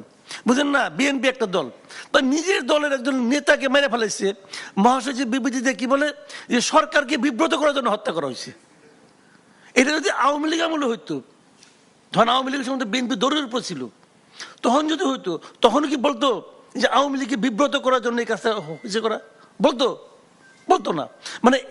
বিএনপির অবস্থাটা কি, যে যা করতেছে করুক, আপাতত খালি ইলেকশনটা হোক কোনো মতে, আর আমি বিরক্ত না করি। তো এই যদি মানসিকতা হয়, তো সরকারও তো আরাম পেয়ে গেছে যে আমারও তো কেউ কিছু বলবো না। সরকারের এই গভর্নমেন্টকে বিএনপি এবং জামাত ইসলাম দেখেন কোনো সমালোচনা করে না, কিন্তু এখন এইভাবে যদি চলে, তাহলে আপনি সরকারের কাছ থেকে কি আশা করবেন? সরকারের কথা হলো কোনো মতো ইলেকশনটা দিয়ে দেই, যদি ঝামেলা হয় দায় চাপাই দেবো এই পলিটিক্যাল পার্টিগুলোর উপর। আপনারা তো নিজেরা মারামারি করছেন, আমরা তো একটা ইতিহাসে শ্রেষ্ঠ নির্বাচন দিয়েছিলাম, এর ইতিহাসে নিকৃষ্টতম নির্বাচন হয়ে গেছে। বলবে। আর ইলেকশন কমিশনের কথা আর কি বলবো, যে 15 লাখ পোস্টাল ভোট ঠিক করতে পারে না, সে 12 কোটি ভোটের 2টা ইলেকশন করে ফেলাবে একদিনে। আর কি। জি, অসংখ্য ধন্যবাদ জনাব মাসুদ কামাল। আমি জনাব ফয়েজ আহমেদ, প্রধান উপদেষ্টা সিনিয়র সহকারী প্রেস সচিব, আপনার কাছে আসতে যে সরকার কি দায়সারা নির্বাচন করতে চাচ্ছে? আমি যেটি জনাব মাসুদ কামাল বলছিলেন, রাজনৈতিক দলগুলোর উপর কোনো কিছু হলে সেই দায়টি চাপিয়ে দিবেন। আরেকটি বিষয়, অস্ত্রের বিষয়গুলো, যেগুলো আসলে নির্বাচনে কোনো শঙ্কা তৈরি করবে না, যে অবৈধ অস্ত্র যেগুলো উদ্ধার হয়নি এবং আসছে। জি, আপনাকে আরেক দফায় ধন্যবাদ। সরকার দায় সারার চেষ্টা করছে কিনা, এটাকে যদি আক্ষরিকভাবে বলি, ডেফিনেটলি সরকারের তো দায় আছে, সেটা সারতেই হবে, এটা আক্ষরিক করতে সঠিক। আমি কিন্তু দায় সারাকে দায় চাপাবে কিনা রাজনৈতিক দলগুলোর উপর কোনো ধরনের অপ্রীতিকর ঘটনা ঘটলে? হ্যাঁ, দায় যদি থাকে চাপাতে হবে, চাপানোর কিছু নেই। দায় থাকলে দেশের মানুষ দেখবে কার দায় আছে কার দায় নেই। মানে আনফরচুনেটলি আমি তো পলিটিশিয়ান না, সো আপনি আমাকে প্রশ্ন করলে সেটার কোনো রাজনৈতিক উত্তর আমার পক্ষে দেওয়া খুব কঠিন। বাট এটা তো ট্রু যে আগামী নির্বাচনে যে সমস্ত রাজনৈতিক দল এখন পর্যন্ত প্রতিদ্বন্দ্বিতা করছে, বাংলাদেশের ইতিহাসে সম্ভবত সর্বোচ্চ ক্যান্ডিডেট প্রতিদ্বন্দ্বিতা করছে এবারে নির্বাচনে। সো এই প্রতিদ্বন্দ্বী প্রার্থীদের মধ্যে এখন পর্যন্ত আমরা যে পারস্পরিক সৌহার্দ্য দেখছি, আমি ডেফিনেটলি বলছি দেখছি, খুব ভালো দেখছি। খুবই আইসোলেটেড ওয়েতে দুই এক জায়গায় এক ধরনের এখন পর্যন্ত এক বাকবিতণ্ডা বা একদম ফেস টু ফেস যে আমরা কোনো কনফ্রন্ট্রেশন এখন দেখেছি এরকম না, হয়তো দু এক জায়গায় বিচ্ছিন্ন কিছু ঘটনা টটনা, এর বাইরে আদারওয়াইজ ইলেকশনের পরিবেশ আজকে তো মাত্র 3rd ডে ইলেকশনারিং এর। সো এখানে এসে ভালো দেখছি, এই ভালোটা কন্টিনিউশন খুব জরুরি। ভালো একটা স্পেসিফিক ব্যাকগ্রাউন্ড আছে, সেটা হচ্ছে যে আমাদের নমিনেশন ফাইলিং এর যে প্রসেস, সেটা খুব স্মুথ হয়েছে, পিসফুল হয়েছে, সেটা আমাদের একটা ভালো বার্তা দেয়।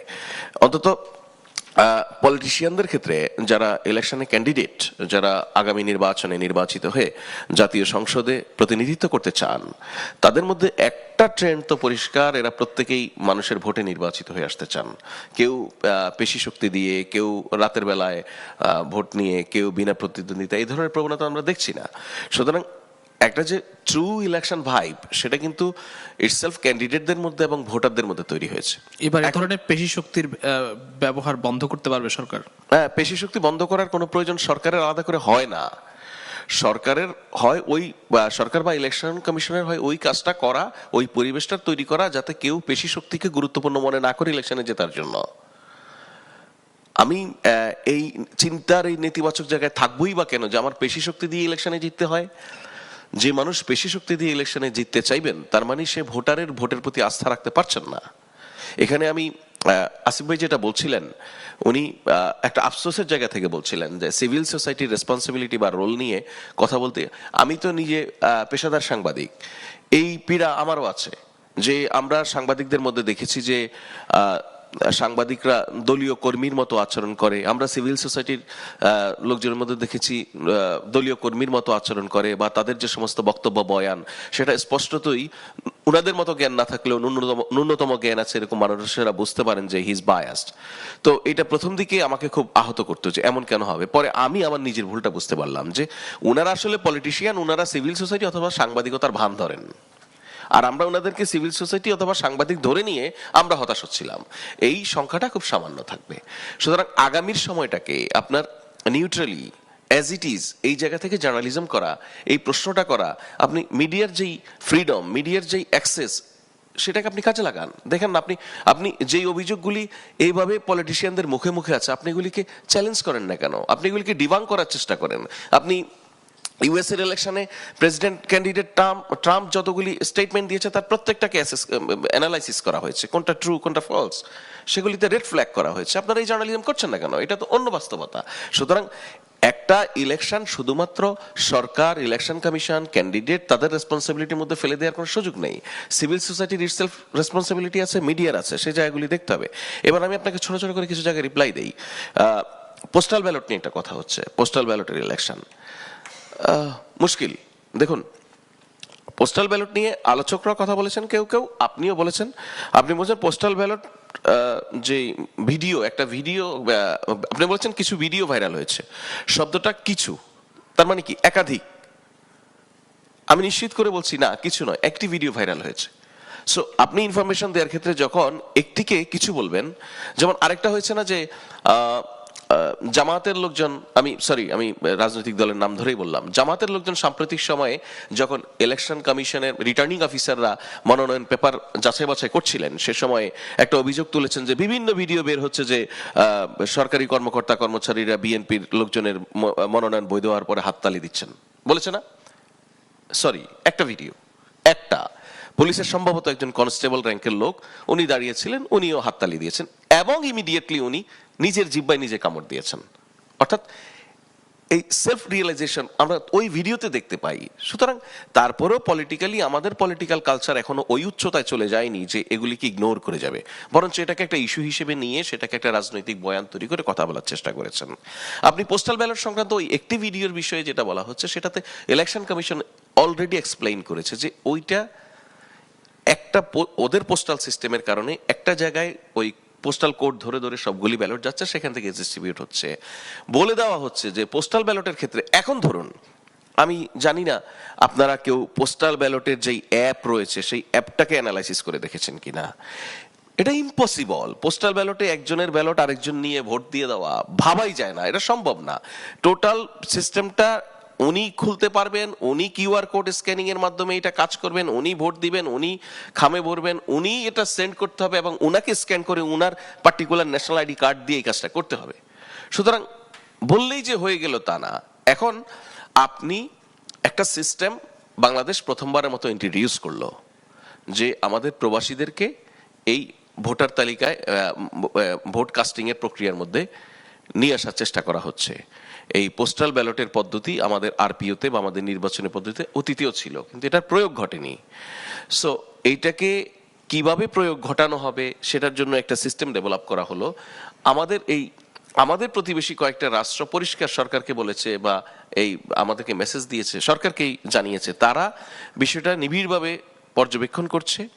যে পর্যায়ে পর্যন্ত ব্যালট পৌঁছানো সেই পর্যায় পর্যন্ত বিষয়টা তাদের খুবই পছন্দ হয়েছে। তাদের দেশে যেমন শ্রীলঙ্কা, তাদেরও প্রচুর ডায়াসপোরা মেম্বার আছে, তারাও এটাকে ফলো করতে চায়। এখন আমরা কোনো এক কারণে এই বিষয়টাকে কন্ট্রোভার্সিয়াল করার একটা চেষ্টা করছি। আমার কথা হচ্ছে যদি কন্ট্রোভার্সি থাকে করেন, নো প্রবলেম, বাট যেই জিনিসটাকে নিয়ে বলছি সেটা পসিবল না, সাইন্টিফিক্যালি পসিবল না, সেটা নিয়ে কেন বলছি, এটা একটা ব্যাপার। আর আপনি অস্ত্রের বিষয়ে বলছেন, অস্ত্রের বিষয়ে আমি প্রথমে আপনাকে একটু স্ট্যাটিস্টিক্স দিই।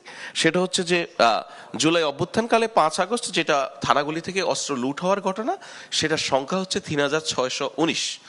3619টি অস্ত্র লুট হয়েছে, সেখান থেকে ইন দ্য মিন টাইম 2559টি উদ্ধার হয়েছে, অর্থাৎ উদ্ধারের মাত্রা হচ্ছে 62.4%।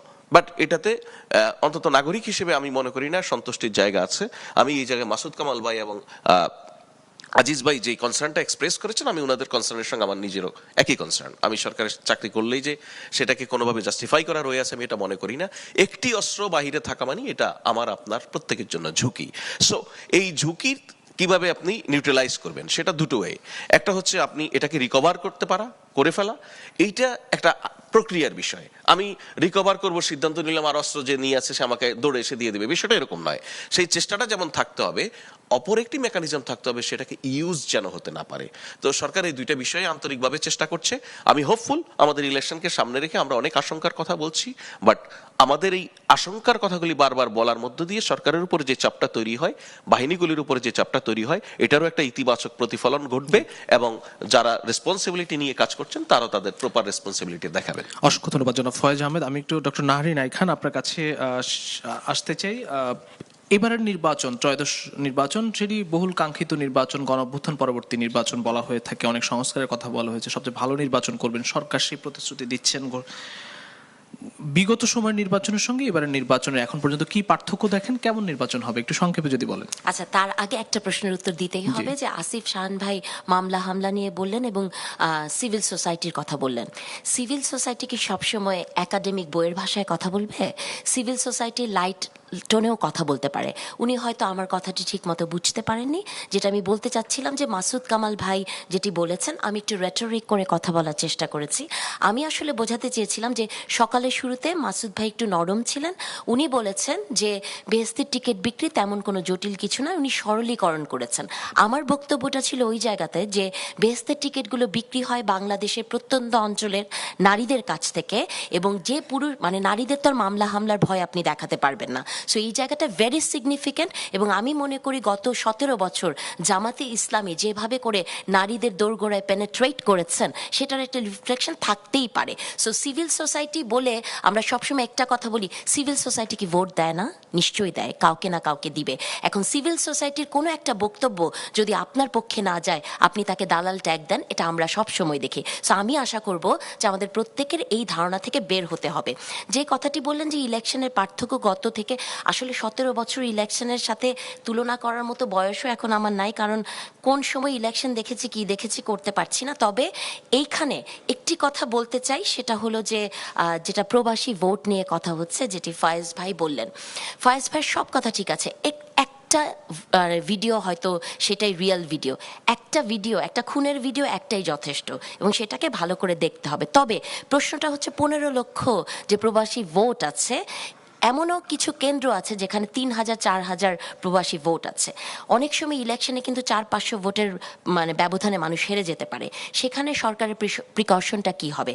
তেজগাঁ থেকে যে ভোটটি প্রত্যন্ত অঞ্চলে যাবে ডাকবাক্স থেকে, সেখানে কি সিসিটিভি ক্যামেরা আছে? সরকার এখানে কি ধরনের ব্যবস্থা নিয়েছেন মনিটরিং করে, সেটা আমাদের দেখার বিষয়। আর সবচেয়ে বড় কথা প্রবাসী ভোট নিয়ে যেটি হয়েছিল ব্যালট, সেটাকে আমরা কেন ওভারলুক করছি? ব্যালট আপনি দেখেছেন যে 14টা সিরিয়াল থাকে, একটি রাজনৈতিক দল দেখেছেন 15টা করলে সিরিয়ালটা নষ্ট হয়ে অন্যরকম হয়ে যায়। আপনি আমাকে বলেন এটা কোন মেকানিজম যে প্রথম পাতার কোনায় দাড়িপাল্লা, পরের পাতার কোনায় শাপলা কলি আর হাত পাখা? যদি আপনি বলেন যে আপনি মানে অ্যালফাবেটিক্যালি করেছেন, তাহলে কি দাড়িপাল্লার পরে দালান যায়? এই প্রশ্নটা আমি জাতির কাছে দিয়ে দিলাম। ধন্যবাদ। অসংখ্য ধন্যবাদ ডক্টর নাহিদ নাহিদ খান। আমি ডক্টর সাখাওয়াত হোসেন সায়ন্ত আপনার কাছে আসতে চাই, সংক্ষেপে যদি বলেন যে এবারের নির্বাচনটি কেমন হবে। আমি একই রকম প্রশ্ন, আসলে নির্বাচনে অনেক কথাই আমরা শুনলাম যে শঙ্কার জায়গা রয়েছে, আবার সরকারের পক্ষ থেকে বলা হয়েছে যে সেগুলো হয়তো উত্তরণ ঘটাবেন তারা, কিন্তু পার্থক্যটা কোথায় দেখছি এবং যে প্রতিশ্রুতি দিচ্ছে সেগুলো কি ফাঁকা বলি মনে হচ্ছে আগের মতোই, নাকি এখন এবারের নির্বাচনে বহুমুখী চ্যালেঞ্জ আছে। অন্যান্য স্বাভাবিক অন্য নির্বাচনের সময় বাংলাদেশে প্রচলিত যেই সব ঝুঁকিগুলি থাকে, যে চ্যালেঞ্জ মোকাবেলা করতে হয়, তার সব তো আছেই। তার সঙ্গে বাড়তি ঝুঁকি হচ্ছে আওয়ামী লীগ যারা পতিত, তারা ঘাপটি মেরে আছে একটা ঘাপলা তৈরি করবার জন্য। এই শক্তিটা শক্তিশালী একটা পক্ষ, প্রচুর অবৈধ অস্ত্র আছে, প্রচুর সন্ত্রাসী ভাড়া করবার মতো যথেষ্ট সন্ত্রাসী মাঠে আছে। কিন্তু সরকারের সেটা অস্ত্র রিকভারি বলেন, সন্ত্রাসীদের সারাক্ষণ দৌড়ের উপরে রাখার জন্য যে প্রক্রিয়া, সেখানে দুর্বলতা ছিল। সবসময় অভিযান চালালে যে প্রচুর সংখ্যায় সন্ত্রাসী ধরা পড়তে হয় তা না, কিন্তু অভিযানটা চলমান থাকলে এবং এটা যদি একটা সন্ত্রাসীদের মধ্যে ত্রাস তৈরি করতে পারে, তাহলে তারা ওই আসনে যেখানে এই তাদের এই যে বাজে দৃষ্টান্ত তারা করতে চায়, সন্ত্রাস তৈরি করতে চায়, সেটা করার সুযোগ পায় না, বিচ্ছিন্ন অবস্থায় পালিয়ে থাকতে হয়। সেইখানে যথেষ্ট ভূমিকা রাখতে পারিনি। আরেকটা হলো ভার্চুয়াল মিডিয়াকে এই যে চরিত্র হনন, এআই ব্যবহার, এইটা নিয়ে কি অবস্থানটা সরকার নিচ্ছে এখনো আমরা জানি না। আর ছোট্ট একটা জিনিস দিয়ে শেষ করি, যেহেতু এখানে বেশিরভাগই একাডেমিশিয়ান, যে কোনো নির্বাচনে কত প্রার্থী হয়েছে সেটা সবসময় ইন্ডিকেটর হয় না যে এই নির্বাচনে সম্ভবত সবচেয়ে বেশি প্রার্থী, তাও না। বাংলাদেশের ইতিহাস বলে বিশেষ কোনো পট পরিবর্তন বা অভ্যুত্থানের পরে হঠাৎ করে প্রার্থী সংখ্যা অনেক বেড়ে যায়, কারণ মানুষের মধ্যে আকাঙ্ক্ষা তৈরি হয় যে এইবার বোধহয় ভালো ভোট হবে। আপনি দেখেন 1979 সালে 75-এর পট পরিবর্তন পরে, তাই এর থেকে অর্ধেক ভোটার ছিল, তখনই 2123 জন ক্যান্ডিডেট ছিল। 91 সালে 90-এর পট পরিবর্তন করে 2787 জন ক্যান্ডিডেট ছিল। 96 জুনে 2574 জন ক্যান্ডিডেট ছিল। আর এই যে 24 এবং 18-তে তখনও 1991, এই 1991-18 তো ছিল ওই নির্বাচনে, যদিও রাতের ভোট হয়েছে কিন্তু সবাই অংশ নিয়েছিল। আর 24 সালের এই জানুয়ারির যেটা আমিডামি মার্কা, ওইখানে 1970 জন ক্যান্ডিডেট ছিল, আর এইবার হইল 1981 জন। সুতরাং এইবার আরো বেশি হওয়া প্রত্যাশিত ছিল।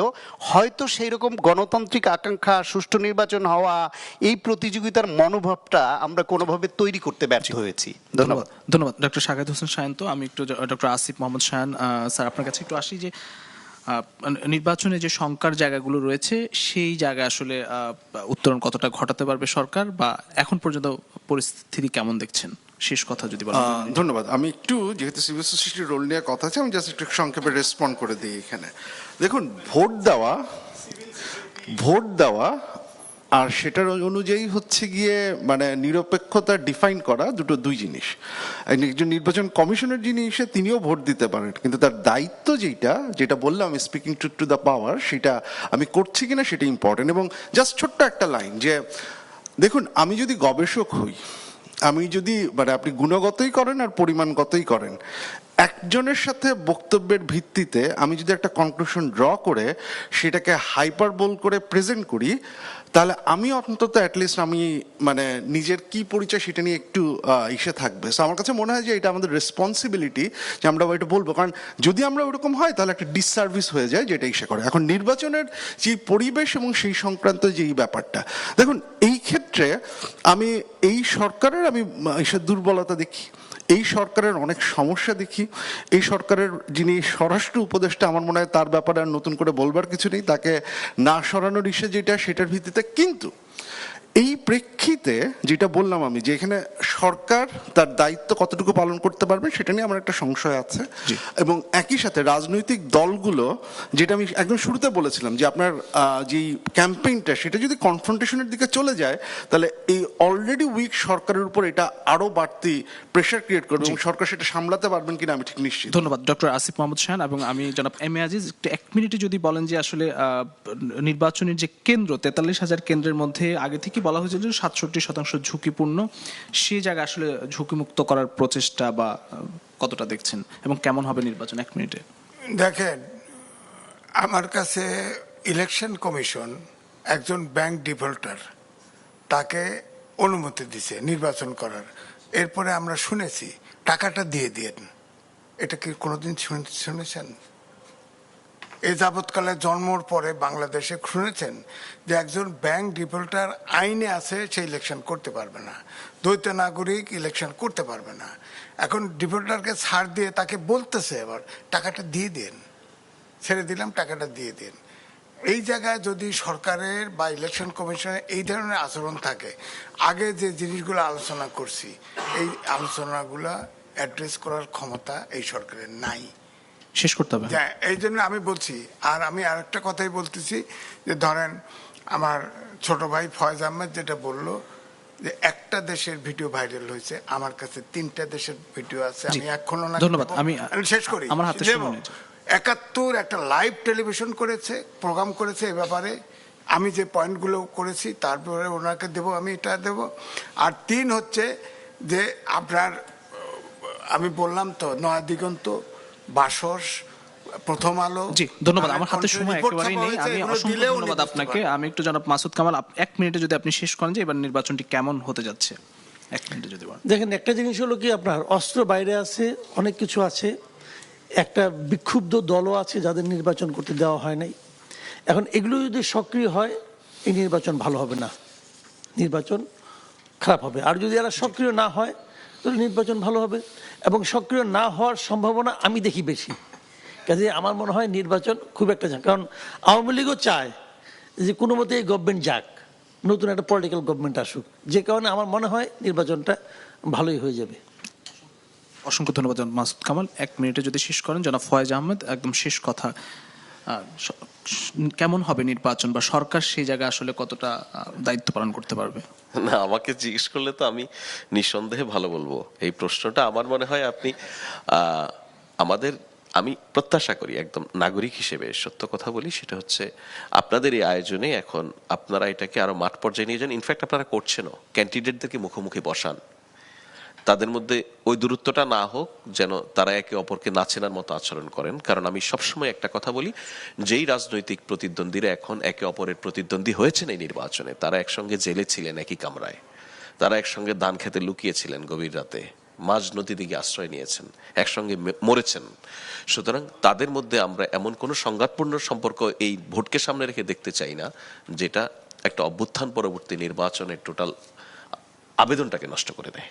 জি, অসংখ্য ধন্যবাদ জনাব ফয়েজ আহমদ এবং আমাদের উপস্থিত সকল অতিথিদেরকে আবারও ধন্যবাদ জানাচ্ছি। প্রিয় দর্শক, স্বপ্নধারা নিবেদিত দেশ সংলাপ পাওয়ার্ড বাই স্বপ্ন ট্যুর অনুষ্ঠানটি আজ এখানে শেষ করছি। আবারও দেখা হবে পরবর্তী অনুষ্ঠানে। সে পর্যন্ত সবাই ভালো থাকবেন, সুস্থ থাকবেন। শুভ দুপুর।